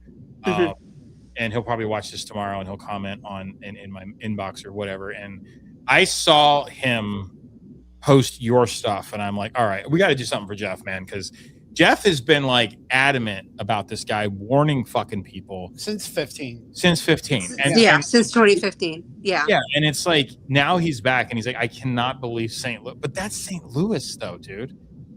St. Louis like, is so apathetic that it's like, sure. Yes. Reading. Yeah. Yeah, it's not.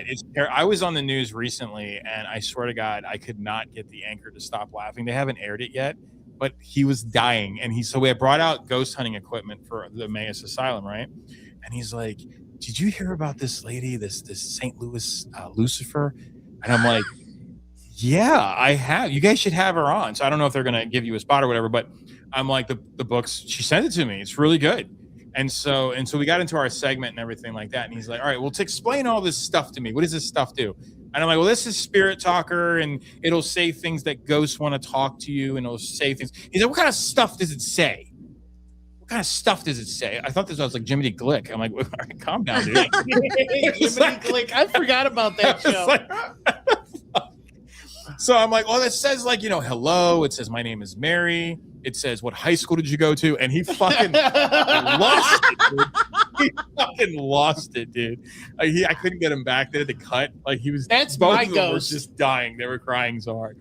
They're not from here, so they get that all the time. And it's like, I was like, sometimes it says emos. It's weird, dude. Like especially if you're in this building. Provel comes through. But no, it was a good time. But it was funny because like it's definitely on people's radar. And so, okay, she knows the Greenbrier. This is my new best friend. We're gonna do an episode on the Greenbrier soon because I got to bring up old. I love her. Zona. Yeah. No Trout. That's Trout that pop-up is Gina. She's a good friend of mine, screenwriter and author, and her daughter's a independent film director. She's well. Good If you gal. guys ever need an asylum to film at, we happen to have one. You're on the screen right next to somebody who can hook you that up. That guy might be able to help you. He might be sitting outside of it. Looks like he's in it. I'm inside of it. I'm in the Are you at least in the air conditioned suite? It's pretty nice today. It's not bad in here right now. Really not. What did the ghost say? Toasted Rav. Oh God! Toasted Rav. What? Guys, if you're drinking Diet Coke, if you're like Charlotte, who's passed out because she had 1,500 milligrams of weed. General Lee is there. We'll bring up General Lee in a second. The general. the dog. General. He also sells auto insurance. He also sells this, right? The general. Yeah. So I do declare your premiums. So your book dives into all this drama with Andrew Paulsen, the back and forth, because you were relentless. The book should have been called Relentless. Thank you. But that also hurt us too. But like, yeah, that thing that hurts. That's another story for another day. But I want to say that reading the book and knowing everything that you've gone through and the stuff you're going through right now, you are such a hero and you're so courageous for battling this guy that's literally trying to ruin everything that you've built in your fucking hometown. This guy is the scum of the earth. If these debunkers and reaction channels want to do a story on somebody that's a real piece of shit, they should look into this guy. And the fact that now he's moved from St. Louis, right? Since all this went down. I mean, you had to have moved. Yeah. So, but the wild 10 thing years. is, I didn't find out till recently. Supposedly he just finally moved last week. Okay. Now, and that was he lived in Wentzville area. Again, I'm not going to dox him. That's your neck of the woods. Because I had actually been to the apartment. I had videos on my TikTok, of us in his apartment, which was laid out like a museum. I helped him clean his apartment. I helped him do all this stuff. But supposedly I had a source that told me that he had moved to Columbia and was moving like I said, as of last week, supposedly, that he had changed cars and he already gotten a new car. And this person found out in a weird roundabout way, happened to see some, let's just say it this way, some form of ID by accident, and it still had the Paulsen name on it. So, and again, in writing this book, I received so much support from people that if I told people, listen, if you want to talk to me now, you can. The book comes out, you want to talk to me, you can. My door is open. Believe me, I've heard it all. I probably won't hear anything new, but surprisingly I have. But just, though, if you don't want anything said involving your name, I'm cool with that. If you don't mind me using it as a source, that's great. I'm even looking at doing a documentary, and I've already had a bunch of people say, yes, I'm in. Or, yes, I'm in. Can we do something where you cover my face, change my name? Yes. He's just all over the place. And again, that you were just alluding to that. It was hell. I mean, I joke about it. I call it St. Louis Lucifer, but it was a different version of hell, that's for sure. And writing this book was exercising a demon. He was just that kind of person. Yeah. I mean, this stuff is just not, this is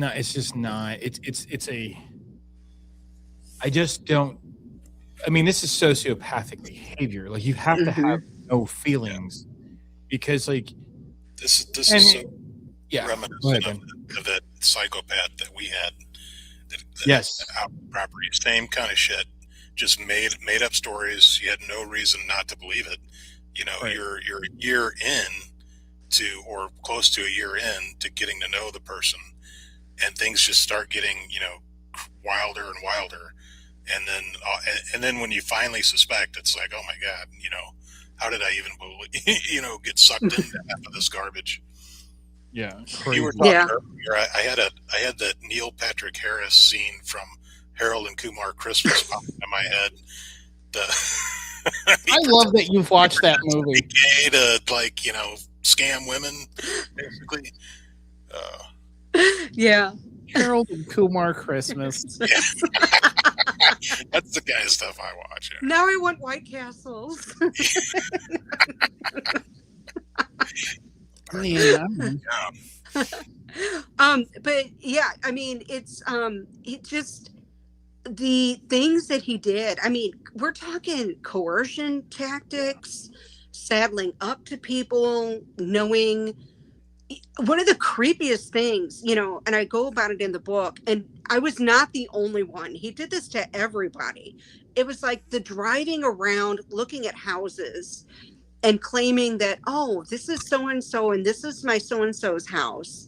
And to hear that, like, this one guy was like, yeah, that had just met him just a short while ago, was like, yeah, we went to these houses in Ladue, and he's pointing out these houses. And I'm like, he's still pointing out these houses that he has no idea these Hoops people lives in these houses, you know, and we're talking, you know, $1 million homes. It blows the mind. It blows the mind. It really does. Yeah. It's insane. Yeah. I just went down this rabbit hole, you know, like I said, I was discovering things. I found, you know, and I will say this, I'm not going to dish. I found things on his family. I'm not going to dish on his family because he is an adult and ultimately he is responsible for his own actions. But things that I found out about, you know, his parents are not the best. And it's like the apple's not falling far from the tree in some cases. So, you know, maybe I'm speaking badly of the dad in terms of his father, but I just go, things may have been bad, but this is just on a whole nother level. I heard his dad was claiming to be a Ford, but not Henry Ford relation, related to Gerald Ford. Yeah, that I don't know. I mean, and the things, of course, he told me were all lies. You know, some people said they heard his dad was, now, I will say this because it was in the obituary. His father was a realtor, but I'd heard different things, like he was an attorney. He worked up to being a judge. He retired, became an accountant, became a broker. Someone else said he was like a businessman. Other general high paid professions where he made his father, even though his father had money, he made money. And, you know, I don't know. I don't know if you could be extensively wealthy selling farmland in the middle of Illinois. I don't know, but maybe. I don't know. I mean, you could. Yeah. You sell a few big chunks of land, you'll make some big money. Yeah. So, I mean, it's possible, but it's just, you know, you talked about the podcast last week. You were talking about the different books and the fictionalized characters, these other, you know, Walter Mitty and Great Gatsby, all of this. And I just go, it's so him. It's so wild. And it's like he lives in this own world, you know, and the funny thing, he would throw that back at me because, okay, so normally this is not the kind of book I write. I'm a fiction writer. I write bodice rippers. I write dark romance, vampires. Let's go back to bodice rippers right now because Charlotte just texted me. I knew you were going to say that. Isn't that weird?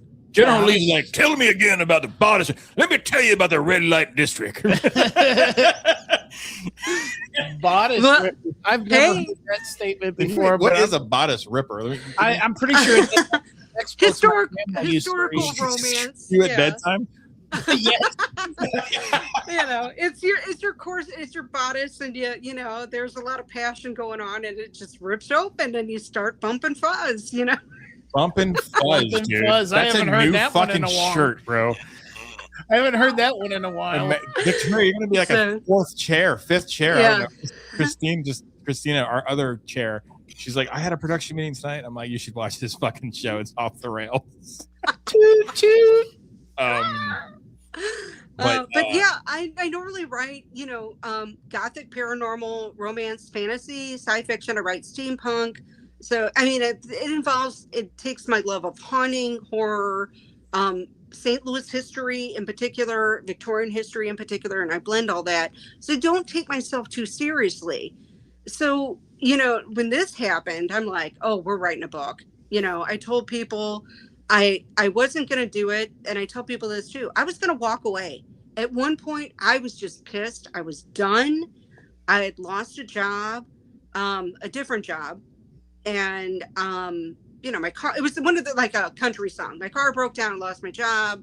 And then like 2 days later, the dog didn't die, just left your house. There was a train. It's like I'm out. There had Too to much be a shit for me. train. Had to be a train. Yeah. There's the train went off the rails. Actually, a train goes behind my apartment. That's another story. It was But, crazy. A lot like this Yeah. show. Hey guys, if you're listening right now, smash the like and love button. If you hate the show, keep your opinion to yourself and email me privately because I hate it too. Listen, hit that like button 3 times to show us a lesson.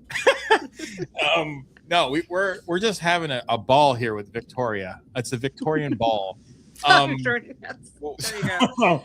Yeah. But so the documentary, and if I say this to Jeremy, he'll murder me at the table. But I'm like, once the Lemp thing premieres, we definitely want you there. We definitely want you there. Oh yeah. Will you invite Andrew? Oh, you guys, I was going to say, I was wishing you would have invited him tonight to see. Everybody's like, every time something happens, they're like, we should invite him and see if he shows. Like the book signings. That was another thing he did, is at least 2. I'm not going to say which locations, but I've had 4 or 5 book signings since I put out the book in early May, on May 1st. He's at least contacted 2 places to say that I was trash, they shouldn't be there, to deter me from getting the book out. Again, psychotic. I think he picks on me particularly because for one thing, I'm putting the book out, but I think I got to know him more than most people, which is kind of scary being in that kind of mind. Yeah, who knows what somebody like that is capable. I mean, they lie about that kind of stuff. What else will they do? All the time. Exactly. They only lie. As far away as possible. Yeah. Oh God, it's so like I trust people like that never. Yeah. That's like one, they're tire kickers. Everybody, Yeah. everybody tells a lie once in a while. Sure. But people like Right. that don't tell the truth ever. No. Because they don't even know what the truth is. No. Exactly. How do you live like that? I know. couldn't. You know? Was there something like that triggered the ending of your relationship? Did you like start to catch on? Did he sense that you were catching on to him? Like what? So I started catching on probably about 4 or 5 months in, but it's in the book. I started getting sick and some stuff happened, and it gave me some distance. And then I sent him the picture, Annie's Facebook page picture to him saying, hey, I got requested to be a friend of Annie's. And of course he probably shit, and I didn't hear anything from him. And I'm just like, what's wrong? I'm like, I know you're upset. You're having issues. He does have some medical issues that I know of. And I didn't hear anything. And I'm like, look, I just, what's going on? I'll understand if you want to talk about it. Because he had episodes, bipolar episodes, things were happening. Yeah, he sure. threatened to kill himself. I'm supporting him through all this. And then he sends an epic text. And it was just like, if you do this, this, and this, I'm going to do this, this, and this. Basically coercion tactics saying, I'm going to tell everybody you're a slut. I'm going to tell everybody you did this, that. I'm going to tell everybody. I'm going to tell all the board members at Campbell that you did this, this, and this. I mean, Things all you these were proud of. threats. How would you know? You're gay, dude. Right. And then at the very end, it's like, I can make your life very, very difficult. And I'm like, and he did. It did for a while. I wouldn't surprise if more starts popping up, but I think it got to the point where now so many people know, especially like after this podcast gets out. And I've got another one that's coming out in a few weeks from the UK. It's more about my books as a whole, but I think, now that like the haunt community knows, the historic community knows, all these cultural institutions know, I'm in the mode of starting to, do more stuff.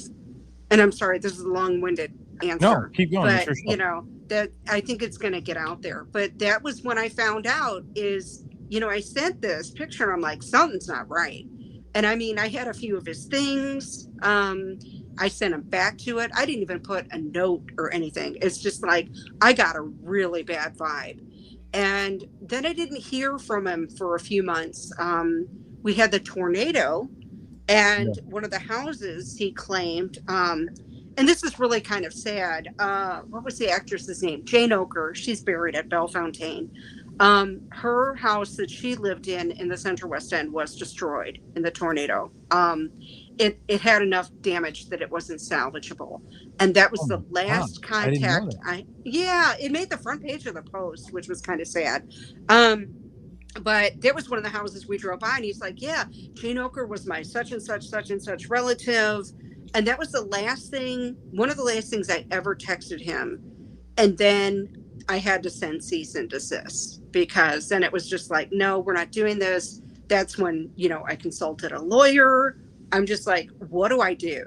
Because, it was obvious he had called people I'd worked with before. For sure. I had calls from people.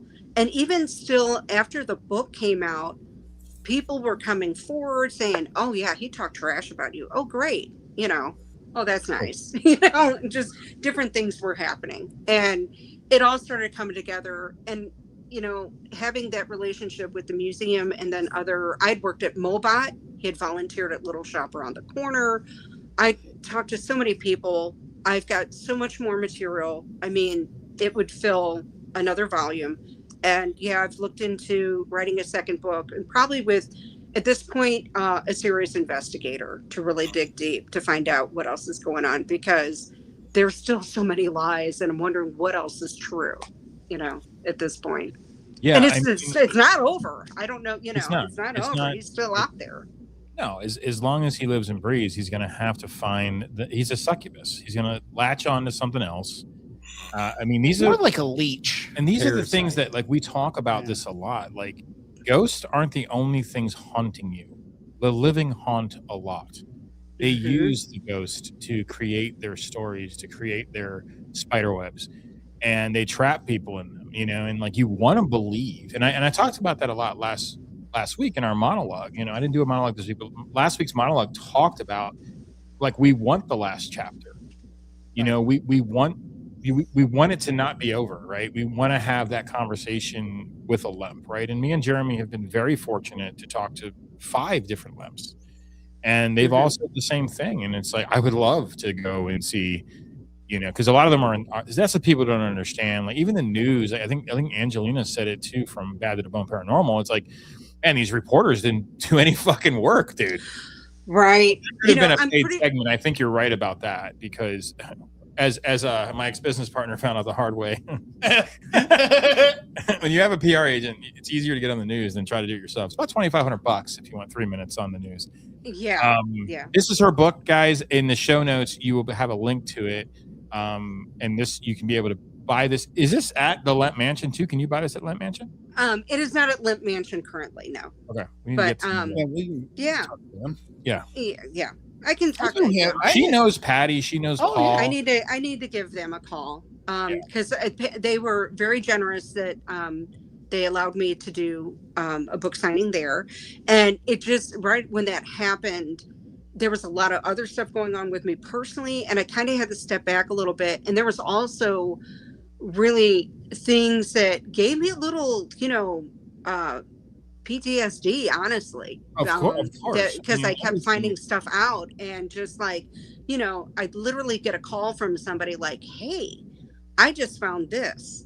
I think the worst thing I can tell you that he did was pretend to be one of my former bosses at one job. Oh my God. Use a contact form on a website to contact another former boss that was rehiring people, saying they shouldn't hire me for, and again, talking trash. And the one boss would never say the things that were said. I can tell you right now. It was just like, and I know it's him. Wow. I'm just like, because there were things in that email that only he knew. And they didn't find it till months later. And they're like, hey, I thought you might want to know. And I'm just gobsmacked. I was like, MF, yeah. So anyway, but yeah, the books are everywhere. I think the label is, the link is for Barnes and Noble, but it's on Amazon. It's got good reviews on Amazon for the most part. Oh yeah, he 1-star bombed a bunch of my books. Yeah. And it's funny. They all say something about encourages self-harm. And I'm like, the books have nothing to do with suicide. I just go, come on, really? You know? So That's the rest of your family, bro. What are you talking about? Which one? I have a question about the book. This guy's a fucking deck of cards. So, when it first released, you sent him a signed copy, right? I even say that too. in the book. I was going to, but he'll get a copy, I'm sure. One of the funniest things, like I said, it's from the Pontiac area. I have an aunt that lives in that direction, a relative, and she's already got books in the libraries over there. Oh, that's awesome. They're getting added to the collection. It's just like, hey, this is your neighbor. Dude, that is he won't be able to That's hide. amazing. It's going to get to a point, and it's not that I don't have any shame. It's just I'm an artist and I don't care. I'm an author. I don't take myself too seriously. I like to have a good time. I write this, I write for fun, but I wrote this to exercise him.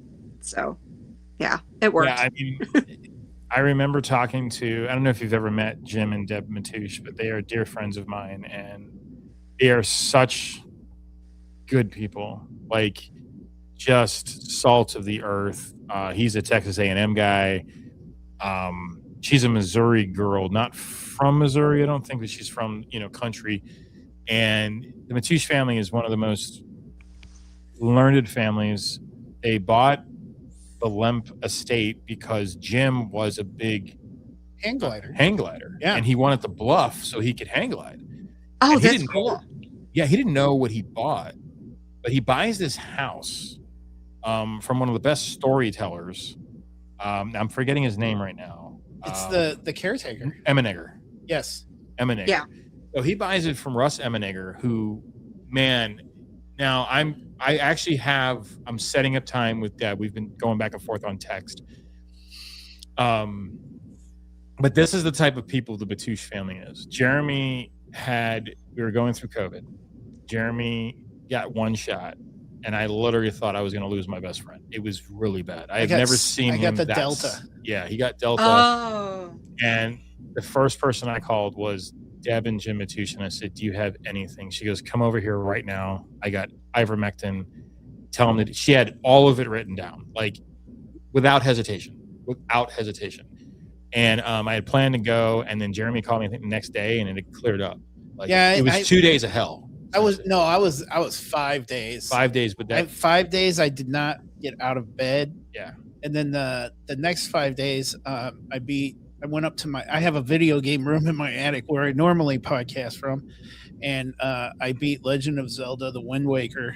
Yeah. Because I couldn't be with my family, and I think Sarah was delivering food at the door. Yeah. The kids would come like up you were and the open monkey the door boy and be like, hey, I was the real monkey. I was in the attic. And I think it was like the day before Christmas Eve when I came out of COVID. So or the quarantine.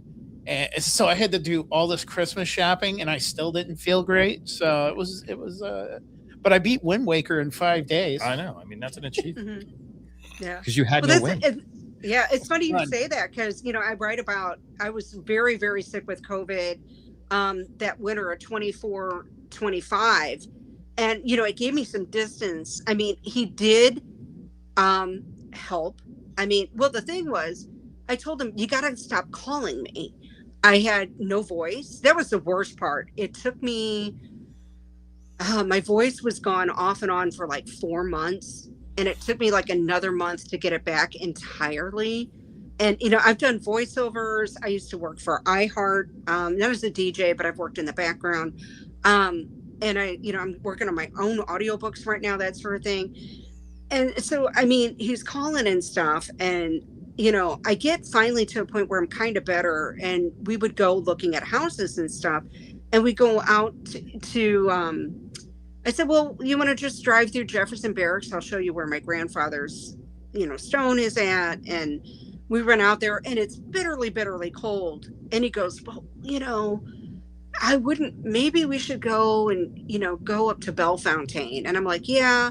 And I did offer to, tell him where these other places were. And we're talking plots of pet rings. They were coffee giants. And the Niedring houses, they were foundry people. Then they, what is it, Granite City? Am I thinking right? Is that the right one? They founded Granite City.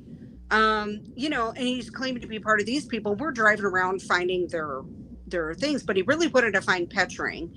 And, you know, it's like 20 below wind chill factor. I'm still not breathing correctly. It's like the last place I needed to be. And I'm out there with him taking pictures for him.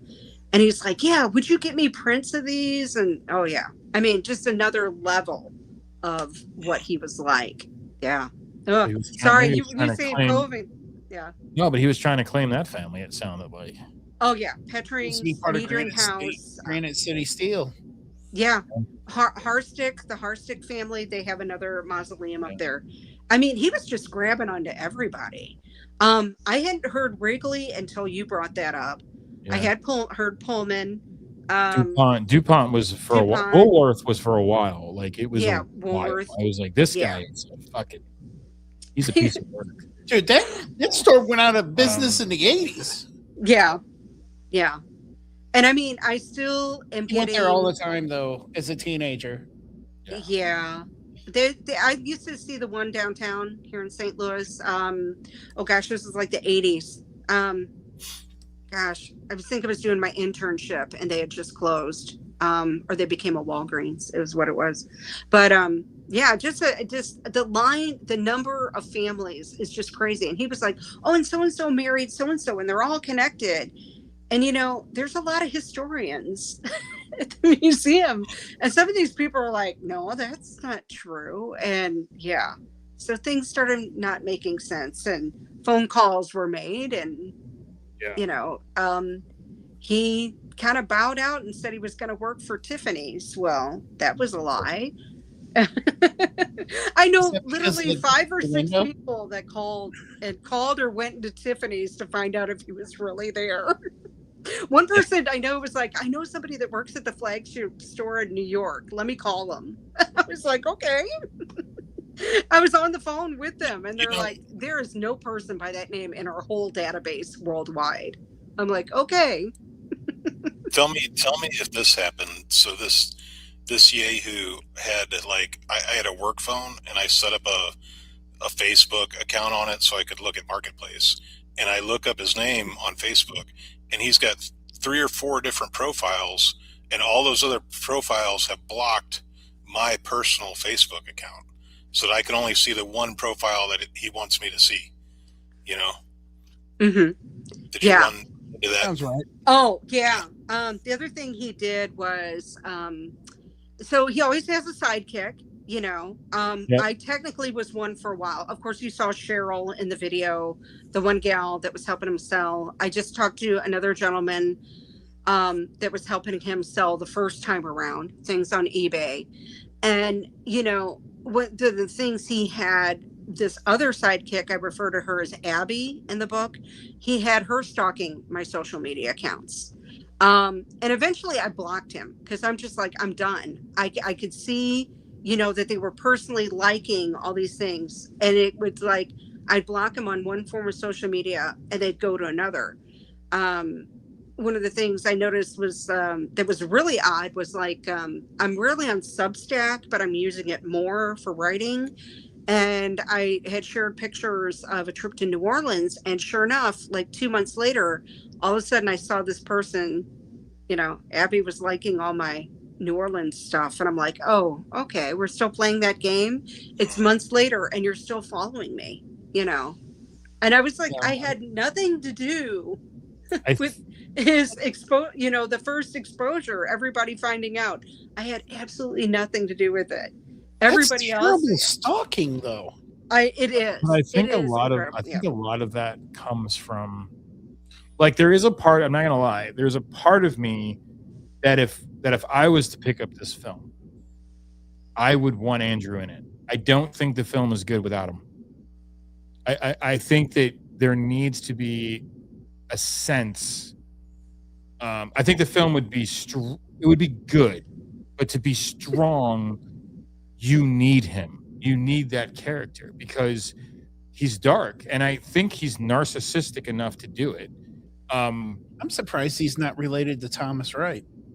That'd be fun. That actually would make sense. But there is a psychology. Like, I have an undergrad sociology degree, so I'm not a I don't have an MA. I can't, I can talk about sociology. I work in product engineering, so that's why I mostly use it. So how users think, how they react to things, ergonomics, stuff like that, why things work, why don't make me think type of mentality when we're designing stuff.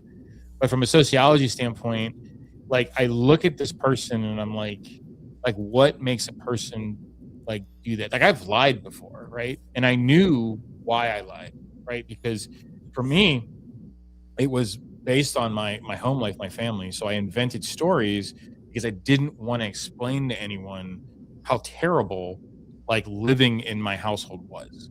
And it's not that I was physically abused, but it was more like mentally abused. It was like I wasn't allowed to have friends. I wasn't allowed to do my own thing. I had to play sports that my sister played in. I had to watch my sister. I wasn't allowed to have my own friends to go out with. And my first friend came at 19 years old. And so I would invent stories because I just didn't want to have to tell anybody. But then eventually I came into my own when I did my master's degree, and I was like, you know what, man, like, my life is actually pretty flavorful. Like, I love my parents because I think they did the best they could. But like, at the end of the day, like, the bitterness that I have for my immediate family that I just don't talk to is because like they still don't recognize the damage that they did. And Charlotte, me and Charlotte have talked extensively about like this type of abuse, because it's like people don't understand unless you've gone through it. It's a level of post-traumatic stress syndrome that drives you to split yourself into two different people. Now, today I'm a storyteller. Today I love to embellish. The things did happen, but I'm going to make it even sound better, right? That's different. When you're full on claiming another family, I can empathize with that. If anybody can get him on camera, it would be me. I agree with you on that. can get anybody to do anything because I've I don't seen you lie. do amazing things. Yeah, I don't fucking lie. Like, my thing is like, we're gonna do this film because you need your piece, regardless of what the fuck you did. And I think that's why I lean into Bill Maher's Random. His fucking podcast, Club Random, is so good because he wants the story. He has Armie Hammer on. He had Kevin Spacey on. Yeah. Like, what is your fucking side of the story, dude? And the Armie Hammer thing is such bullshit. Like, when all that broke and the actual one fucking reporter that I didn't respect up to that point where she released all the text messages, I'm going to pause right there because my friend's watching this. He knows where I'm at with it. When you release all the text messages, the story fucking changes. Oh, okay. Now I understand what this is. Oh, you're into CNC. You like consent, non-consent relationships. You're into like story playing rape. Okay. Now that makes sense why the girl is responding like that. Makes sense why you're saying that. Because CNC is one of the largest porn gaps. It's one of the largest fetishes for men and women. But see, Armie Hammer was only presented one side of that because HBO had to do a fucking documentary. And like, I love that Bill Maher called out HBO. His fucking bread and butter. But he called out HBO like this was a shitty documentary. When you look at the Making of a Murderer documentary with Stephen Avery, what a shitty documentary. Talk about creative editing. Like making cops say things on stands they never fucking said that put fucking targets on their back because these two women wanted to prove this guy's innocence. Like, the guy's fucking dirty. He killed that woman. There's no other way that could have happened. I'm sorry. It just, and that type of journalism, those types of documentaries, and it's yellow journalism. Right. Yeah. Armie Hammer says that. He's like, they're not even documentaries. They're docudramas. Yeah. They're fucking docudramas. You're kind of, there are so many, and this is what we tried to say like for the last couple of weeks with all these other channels. There are so many more important people that have done shitty things that you could be talking about. But for some reason, you think this drives traffic. It doesn't. I don't drive traffic, guys. I just don't. I don't have that draw. I want to believe that I do. But the people that know me, like Charlotte knows me intimately, you know me intimately, Jeremiah. When you get to know me, like I come off very strong because I'm very closed off. He's very Italian. Yeah, I'm closed off to my family. I'm like, whoa, easy. When people come on too strong, I'm like, hey, I don't like this guy. You know? And that's what broke my heart about, and that's why, like, to this day, like, I consider this law and this suit about my ex-business partner, who you fucking know, who you had an interaction with. Basically, oh, you told me this. Yeah, it's fucking crazy. But St. Louis is a small town. It's a fucking, that's what you don't understand, man. You've got to be out of your goddamn mind if you're going to try to lie in this town. Like, well, I mean, think about it. Everybody knows they are out of their goddamn mind. Yeah. It's going to come out. Yeah, but you're right. You know, like, to get him on would be like laying the golden egg. I mean, if I could, you know, getting Christopher Rice on would be amazing. Possibly. Yes. There's a chapter in the book that starts with, I'm gonna fuck Christopher Rice, and he literally said that. He again was on that level where we were supposed to go to New Orleans, me and a bunch of friends, for the Anne Rice Celebration of Life that fall. It was fall a year ago, and of course everything blew up. He didn't go, but I went. I actually went with my aunt, and we had a blast. And Christopher Rice, gem of a human being. He has his own podcast. They do true crime, and he and his business partner Quinn, who was also a friend of his mother's. But anyway, you know, he stayed like 4 or 5 hours and shook everybody's hand after the Celebration of Life. That's how Anne was. Yeah. Oh, and Anne, I did not get to meet her, but yeah. And well, you're from NOLA. If you're a dick in NOLA, you get chased out. Yeah. You know. Yeah. She built NOLA. Yeah. What was I going to say? If we could get Mariah Carey on, that'd be hilarious too. That's in the book. We got to meet her, and that was hilarious. I think that is the funniest chapter in the book, and the wildest thing. If you'd have told me I would find out that I manifested front row tickets because we had nosebleeds. And that's how I found out Andrew was afraid of heights. And it was the wildest thing. You know, already this guy has got all of these issues. And then we get up to these seats and he's like, I can't go. And he wouldn't go up. And finally I got him to go up. And then I'm like, let me see if we can get something lower. We get something lower. And then Mariah Carey comes down to the front row. It was something. It was crazy. You'd have to read about it in the book. But it'd be great if we could get her reaction, like, I met this guy or this guy. Yeah, did you know who you met, Mariah? I would just love to meet Mariah. I want to give her a hug. You know what I'm saying? Jesus. Let me tell you, she was amazing. Not Jesus. I'll hug him too, but not the same way. Mariah Carey first, and Jesus. Yeah. Jesus, wait your turn. He knows. He knows. He made her. Yeah, he knows why I want to hug her. He's like, listen, Jesus. He's like, I know why you want to hang her. And it's like, I'm going to say your name in a minute here when I hug her. Yeah, hang her. Oh, man. He's going to be like, you're a pervert. And point at me like Sophie Cunningham. Yes. Like that.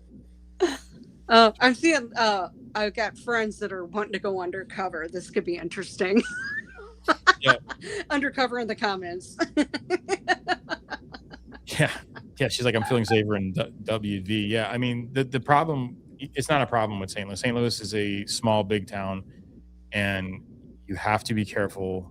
Choice words, like even like my lawyers now, like 2 of my lawyers, we're just good friends. Like, we're just friends now. Like, he's coming to Emmaus. He repped me in the ridiculous thing that I talked about earlier. He's like, this is ridiculous. But we talk all the time now. We've become very good friends, and he's helping me with like my law career. And I was talking to him the other day because I had to, like, I've gotten so much work this year because I did the Frankie thing. I'm like, I'm just going to put my head down and make as much fucking money as I can. And yeah, it's manifesting, but manifestation is 2 things, right? It's putting it out there and then working toward it. And I think a lot of people, and that's what you've done. You've done that. You put stuff out there and then you work toward it. And that's how goals come to life, right? Yep, exactly. And so, like, I believe my other, I was talking to my other friend today. I'm like, I said to him today, I said, you manifested this. So, and then when you manifest something, regardless of what it is, fame, wealth, work, theft. You get this A very book about a compulsive liar. You know, about a compulsive liar named Lucifer. We should write a book too. Yeah, we should. Let's just write books. Man, that's a great book cover. I gotta say that whole title. Oh, okay. Amazing. Yeah. Yeah. You want to talk about like the concept behind this, because you are an artist, so this is a pretty strong concept here. Yeah. So, that is a picture based on a picture of him. That is I used to live in Gentry's Landing down on 4th Street, and that is my picture of the arch that I used to see out my window. I wanted it to be all like black. You know, I was looking at like true crime covers, what was really strong. So you lived in the old hardware building? No, it was Gentry's Landing. There's 3 brown towers that are north of the arch. Mansion House is the middle. Yeah, Gentry's is the northernmost. And if my good friend Michelle is still here, she was in the chat. I laid it out for her. I said, "This is what I want to do." I pick something. The fleur de lis as the periods was her idea, and I loved it. Yeah. And I said, we need to put the arch in there. And there's kind of a full moon behind the ER and Lucifer. And she's like, you know, what do you think about maybe the sunglasses? She goes, yeah. And she did all the manipulating. She picked out the font, and there you have it. It was a collaborative effort. She is one of my college besties for, you know, over 30 something years. So delighted to have her in my corner. You know, we text all the time. We're talking about some crazy person right now, and that's not related. It's a whole different kind of thing going on. A friend of mine has a sister that's just lost it. But we text all the time and all that. And yeah, that's the cover. Yeah. And it just is like, you know, he's holding a glass of wine. It's him, you know? Yeah. It's just it's a sad state of affairs that, like, you know, people with that type of je ne sais quoi could have made something of themselves, like really. Oh, you nailed it. Yes. You know what I'm saying? Like if you have that type of the intelligence. Yeah. Shoes. Yeah. And you know, the Schmooze Master General, right? And it's like the things that, like, I see these people, and like I see that side where you can go down this path. And when you get into manifestation, you also have to be careful, because manifestation is something that you've called into your life. You've invited something into your life, but it doesn't mean that it's going to be successful. It doesn't mean that what you've invited was meant for you. And so you're going to have to make a choice. And that's the strangest part about manifestation, is like, you're going to be given a choice. And at that point is when you use your fucking gut. Like, I know this is exactly everything I wanted to, but is this too good to be true? What is the catch here?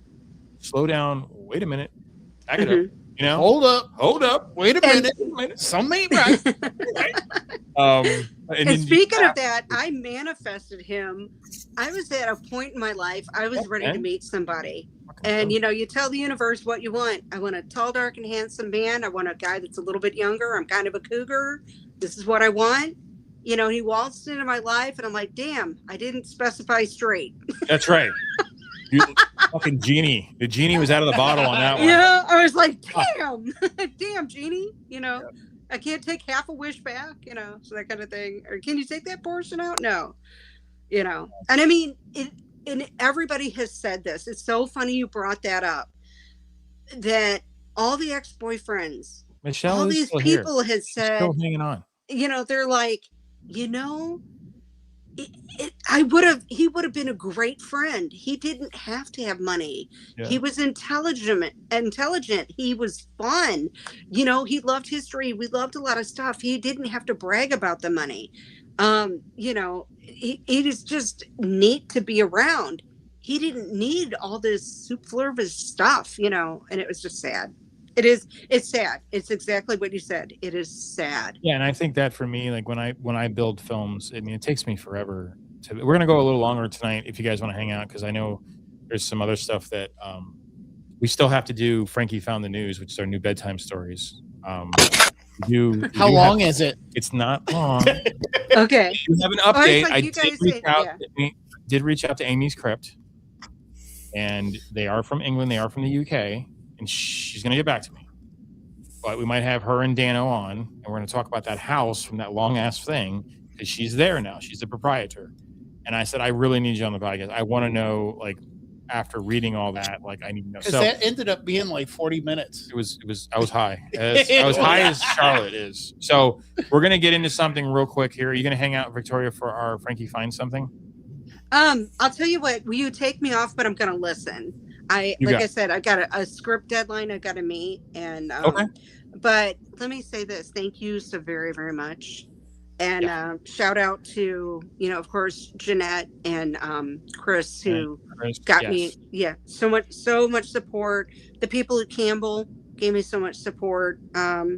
Everybody was, it was a shell shock, and I really appreciate you all having me on and meeting you. Again, Kismet, Kismet, yeah, it's serendipitous. Anytime you want to come on, let me know. We can always get you on here. You can always be a corner, a chair, whatever. We can always laugh about something. You're very funny. You're a good speaker and great storyteller. So I would love to have you back anytime. If you have any updates, just we can always fit you in. Even if we have guests, we're like, hey, we're gonna bring somebody on real quick. This is Club Random, and the only way I know how to do it, where it's all ADHD. No one's on Adderall right now. We're just all high. That's what this show is about. I mean, look how high Ben looks right now. Ben is like on at least 100. I'm pretty sure Ben has been hitting a bong the whole time. You would know it. You would know it if I had. Ben, we need to get stoned together, brother. I'm changing this podcast to ADHD. Oh yeah, We gotta get some copies of your book in the merch shop. Yes, we will do that. Yeah. Oh, like Yeah, I I said, can run down. It's everywhere. It's on. Okay. I mean, you can get ebooks. I am working on the audiobook, so that is the next mountain I need to climb with that. And it's going to be one of my first ones. So yeah. I'll do the voiceover for you. It'd be like, hey, welcome to St. Louis. This is such a great book. I'm Andrew Paulsen. You got it. I'm a lion asshole. I met that guy and I had no clue. Did you know that I'm a Leo? Because I'm a lion. I'm a lion about everything. Rawr. Rawr. Remember that South? Do you like my mane? How's my mane? Big Gay Alice, Big Gay Animal Sanctuary. Yeah. We got lions. Rawr. Oh, to my gay friends, I apologize if you're watching, but if they're real gay. So once again, at the end of the show, footsteps outside the apartment, and nobody's up there. So, Jacob's up there. Yeah. You should get him a ladder. Jacob's ladder. All right, gentlemen. Well, I'm going to send take you off. I'm going to leave my YouTube on my laptop. I'm going to get off the phone. But thank you, and good luck on your trip tomorrow, and with the God helmet. And I look forward to hearing about your adventures with it. Oh, thank you. Yeah, let's stay in touch. Okay, I'll talk to you tomorrow. Okay. Yep. Take care. Good night. Good night, Victoria. Good night, lovelies. Bye-bye. All right. Wow, this fucking guy, dude. We're gonna go a little later because we're probably just gonna stay up till 4 and drive to fucking Eureka. And be like, hey guys, I cannot understand how people. I don't know. Like how this guy thinks that he can still just fucking walk around and be like, I'm a limp, motherfucker. It's unbelievable. I don't think he cares what anybody thinks or feels or anything. He just that's the truth. How good? Clearly. Yeah. That is absolutely the truth. Like, he does not give a shit. Wait, if we're staying up till 4, can we go to a Waffle House? Yeah, you starving? I'm a little hungry. Yeah, we can do that. Waffle House. You want to get in a fight? Let's go to IHOP. IHOP is for people who like Waffle House but don't know how to fight. Fucking nearest Waffle House is nearest IHOP is like Cuba. It's probably close. There's no IHOPs in St. Louis anymore. Not that I'm aware of. I was a member of the IHOP family. Actually, I didn't share that with you guys. But Are you fantastic at making pancakes? Empire. You're a member of the IHOP family? Guys, are you ready for this? All right. I have Jay, this one's for you, okay? Woman banned from all 41 Olive Gardens in the state. Breadstick incident. Over the breadstick incident. What is the breadstick incident, you may ask? Well, I have an answer. Wait, can we guess what it is first? Yeah, sure. I'd like to take a guess. Take a gander. Did she get on a table and use one like a vibrator? Oh, Jesus. Wow, that went south. Oof. Okay. Did she start a Dildo was the first thing I thought of when I heard breadstick. That's just, Okay. Well, you're both wrong and disgusting all at the same time, which is I great. wasn't going to say it until Jeremy said it, and then I was like, okay. Love you, Mom. All right, let's get into this. This is your bedtime story. And Frankie found this. We're gonna have a whole segment with me. Frankie founding like this. Woman banned from all 41 Olive Gardens in the state over breadstick incident. It says unlimited, and I intend to hold them to it. Is this lady like 3 of me? All right, you ready? Briar Grove, Wisconsin. Ruth Vanderhoff, 82, has been banned from every location of a national restaurant chain in her state after an incident involving what staff described as an industrial quantity of breadsticks. How big is this lady? Police say Vanderhoff requested 14 consecutive refills over a 2-hour dinner, totaling roughly 90 breadsticks, loaded them into a rolling suitcase she had brought in and parked beside the booth, cited the word unlimited from the menu 11 separate times to 3 different employees, refused to leave when the manager stopped bringing more, told the room she was taking a stand for every customer here. She's doing the Lord's work. She is. Witnesses say a table of 4 applauded. Dude, you know, if I was there, I would have been one of them. A woman 2 booths over asked for a photo. Vanderhoof reportedly stayed at her table with the suitcase zipped shut and her hands folded until police arrived. She wanted the definition of unlimited entered into the record. Sergeant Ann Kowalczyk of the Briar Grove PD, Kowalczyk of Briar Grove PD, an 18-year veteran. She was extremely calm about it. Vanderhoff was issued a trespass warning covering all 41 locations. She was allowed to keep the breadsticks in the suitcase. The word said unlimited. The band says otherwise. This is what happens when Social Security doesn't keep up with inflation. 100%.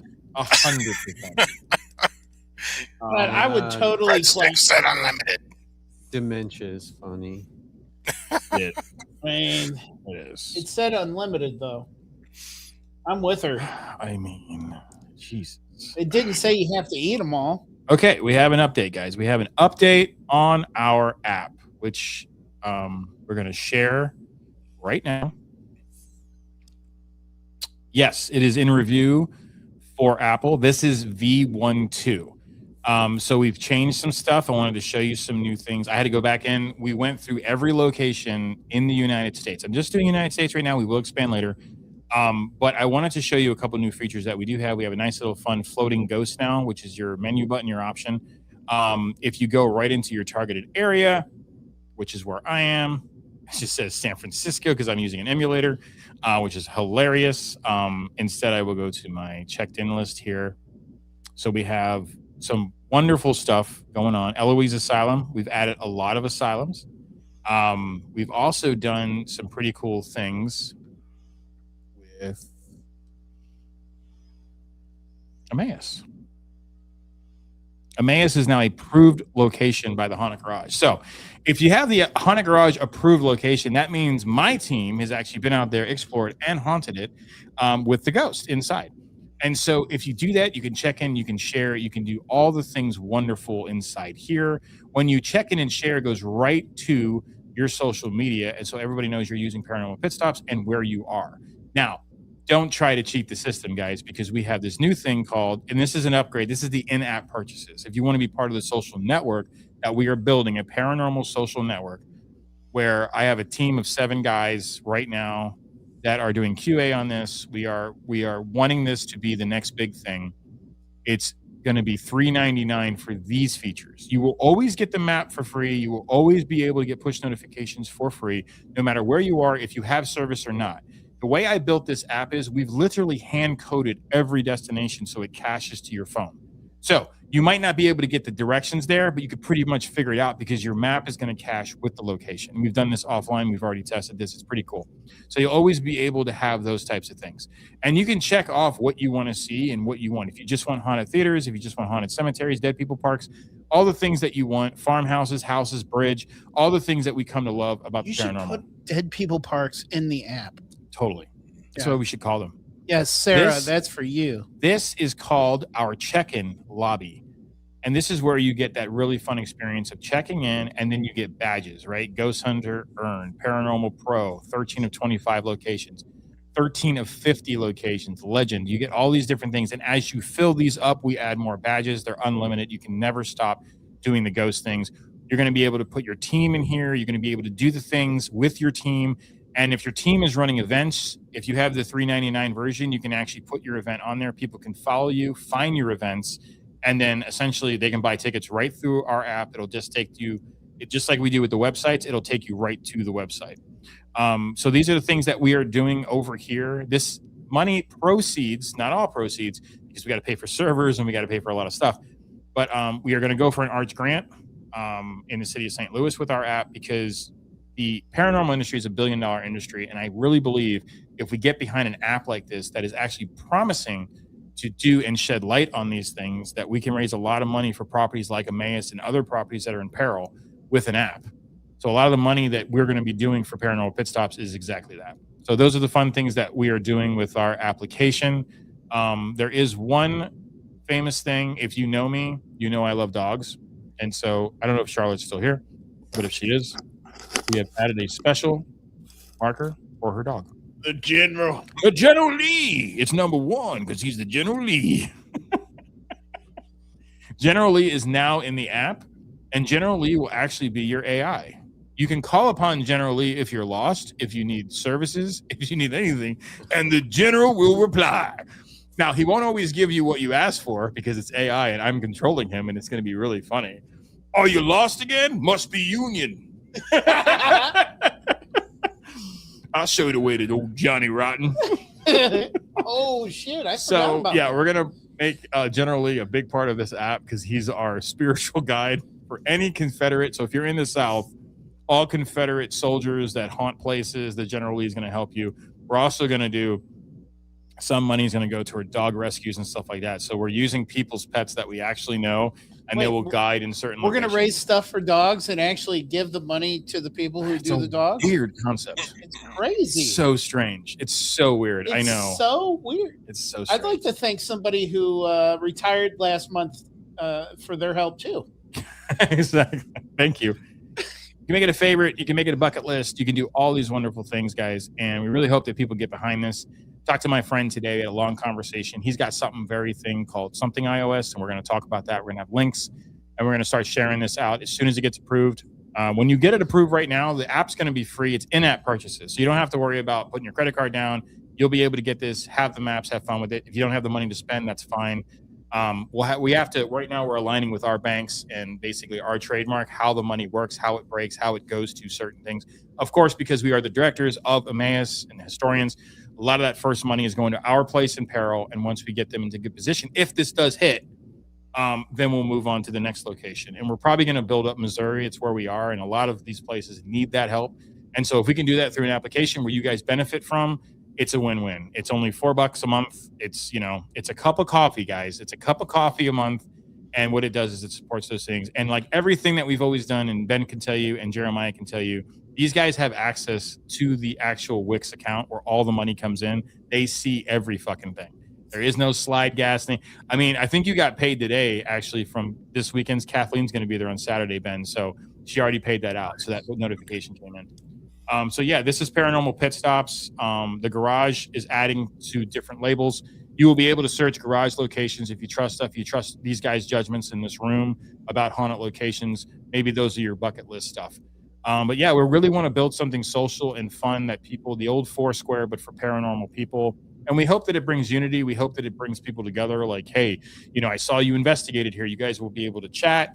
You guys will be able to have experiences, and all that stuff's in the future. Those are milestones that are miles away right now, because right now it's about generating revenue so we can add more features to the app that we're building here. So Paranormal Pit Stops is in the Apple Store. It is in review. It does take a long time when you first put something out, but everything does work. We've tested this. It's a lot of fun.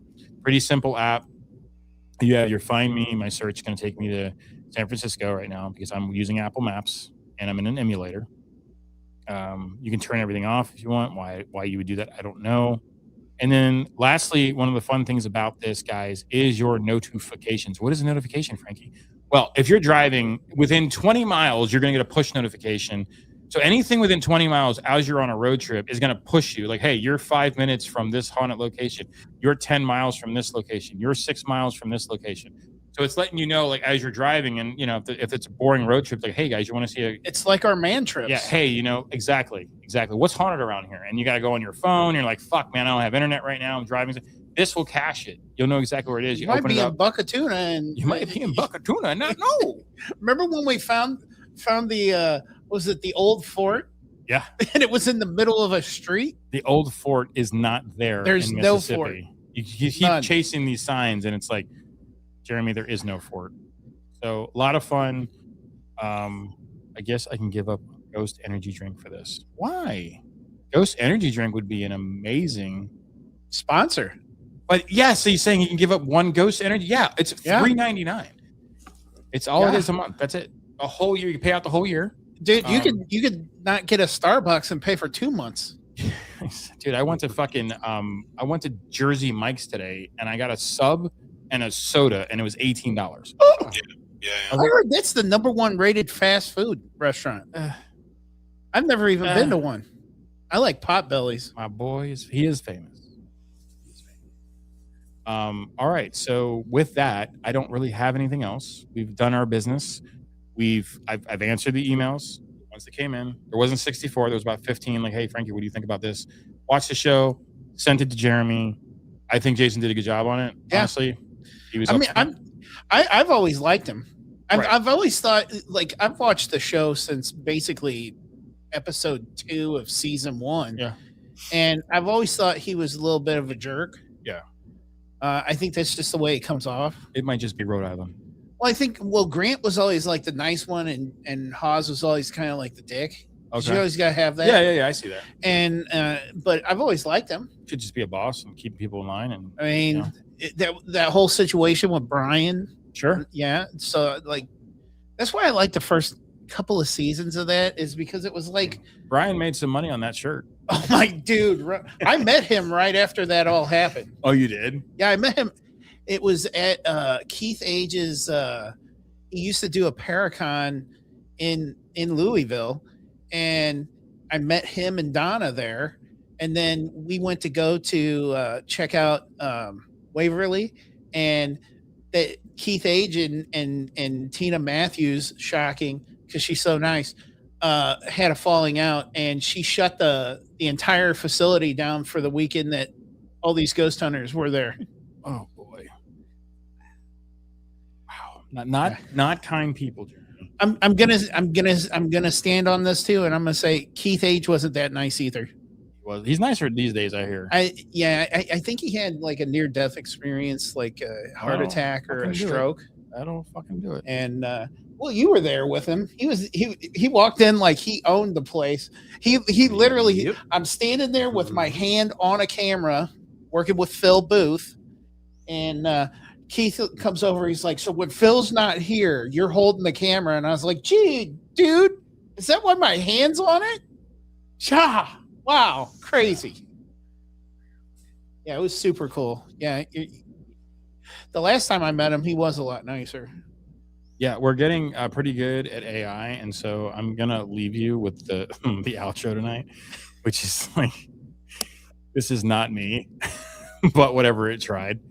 Mama tried. I was like, it's supposed to be me, Jeremy, and Ben, and it only did me, but it did Paulsen really good. So it got Andrew pretty good. But it's like a conglomeration of me, it's you, just- and Ben. I wish it was that. It just made me look like fucking Tony Stark. like the sync doesn't match up, and so I've since actually gotten really good at it, and I actually own Kling now. Like, Kling's I'm spending a lot of money for Kling Video for our film, and I'm learning a lot. Oh about yeah, it. the stuff that you're doing is it's pretty cool. Like listening, just reading the text between you and Jeff, and me being a moron. I almost don't understand what you guys are talking about. Because you guys did the AI stuff together. Yeah. You took that. Well, let us know what you think.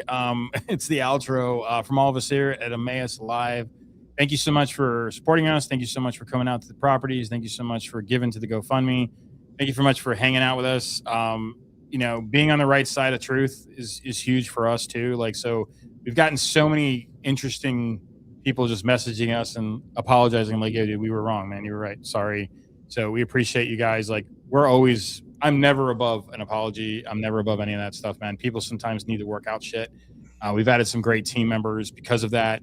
Shout out to Which Is Familiar. They're going to be helping us a lot. They're actually going to be there this weekend if you're checking in with Kathleen. So you get some people from Spiritual and Haunted, actually Aaron and Carla, but we asked Pam first, can we use Aaron and Carla? She's like, absolutely.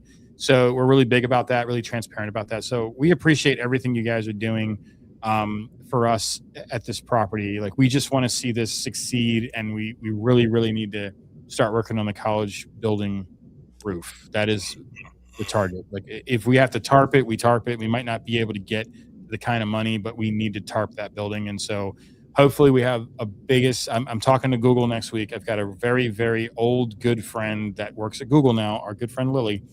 And she's going to help us drive traffic to our events, sell them all out, our car show, our grindhouse. Every dollar is going to go to it. Haunted Garage is forfeiting because a lot of times in the public events, that money was supposed to go to the garage. It doesn't matter this year. All that matters is saving the college building. So Ben and Mandy, the money that Haunted Garage was getting, we don't need it. It's going into the property. So all public events, everything is going to the college building to try to get a tarp or something on that building. I'll be talking to Adam Kimmel, who did a great job with ISS, and Addie did a great job with ISS. We don't really all agreed with the McIntyre stuff. We didn't bring it up tonight. We'll probably talk about it in another episode. We're just kind of done with the bullshit. Like, we think Zal's doing a good job. I don't know why everybody hates this. I mean, I love history. I don't give a shit about the guy, but what he's doing for that building, oh my God. The windows now, the fucking polishing.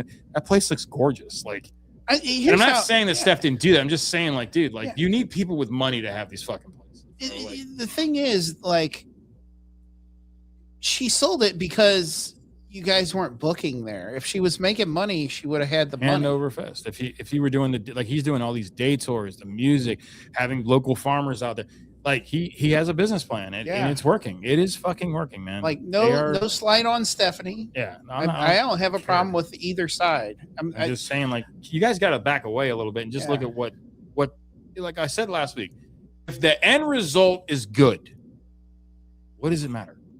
A property is saved. You can go visit it. You don't have to support anything. You know what but at the end of the day, if history is served, that's where I live. Because I'd hate to see that thing become a parking lot. Right. I mean, Lafayette, who fucking founded St. Louis, is a parking lot where people shoot up.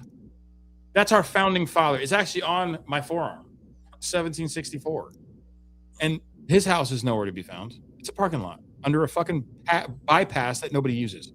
It's awful. Well, that's the whole thing. Even, like, people don't care anymore. Yeah. And, like, I'm big into video games. Yeah. And it's a huge thing right now. Sony just came out and said, January 1st, 2028, no more physical games. Well, that's already. So if you go that route, the Supreme Court's already said you have no right to that, right? So that all goes away. And all it has to do, if you want to play the new Wolverine game, great, until Sony loses the license to it, and then they pull it away from you. Wow. But if you have that physical, it doesn't go away. Right. Kind of like our locations.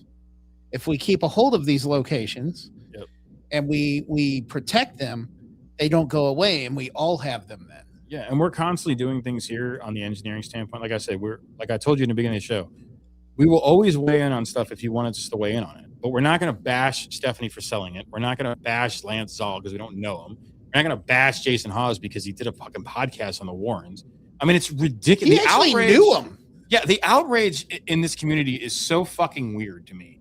Like, people are allowed to have opinions. Like, I'm sorry if you don't like them, and do a podcast on it, but you can do it in a way where you're not getting personal and lawyers got to get involved. And what the fuck are you doing, man? Like, all right, you don't agree, fine. The fire doll is real. It's not. It's fucking not. It's impossible for it to be real. It wasn't around in 1960. It's the funniest debunk like of all time. Like, the restaurant that he went to with his dad. Yes, it is like that. That restaurant wasn't open for another like 25 years. Exactly. Dude. Like, it's or the motorcycle, the motorcycle of Annabelle. Right. That road wasn't even. Well, that's there. where I'm because they passed. Yes. He said he passed the motorcycle and went to this restaurant that wasn't there. No. Yeah. No. Like, are we dealing with another Paulsen here? Well, that's what the whole. That's why what we should call it. It's a Paulsen. That's a Paulsen move. Paulsen move. That's a Paulsen. Guys, from all of us here at Emmaus, thank you for everything. We will be at ObscuraCon. We're going to do lives. We're going to do lives because I'm giving Jeremy his birthday gift, which is his own little Ravens. New ones, Gen 2s, where he'll be able to film and go live with these at the ObscuraCon tomorrow. And then we're going to work on cars and go live. We did it this weekend. It's pretty fun. There you go, sir. Happy birthday. Thank you. And we're going to end with that. Ben, stop getting scared over there. Jay's like, why are you putting lights on, bro? No, I'm not scared, but I thought you all might want to see me a little better. But no, I did hear footsteps up outside the apartment and just went to kind of check it out, and nobody's in here. Ben, you look fine. You know what I'm saying?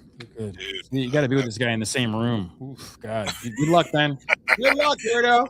Wear double underwear. That's all I'm saying. I sleep dead naked, and I sleep standing. That's right. With my eyes open. When he sleepwalks, he has a boner and he collects clothes around the house on it.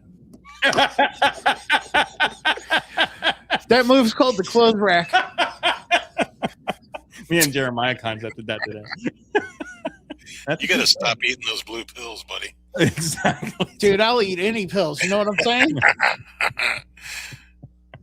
We'll see you. Hey, check out this terrible music video I did. Bye. See ya. You carved your name into a house that wasn't yours. You wore their blood like a crowd of thorns.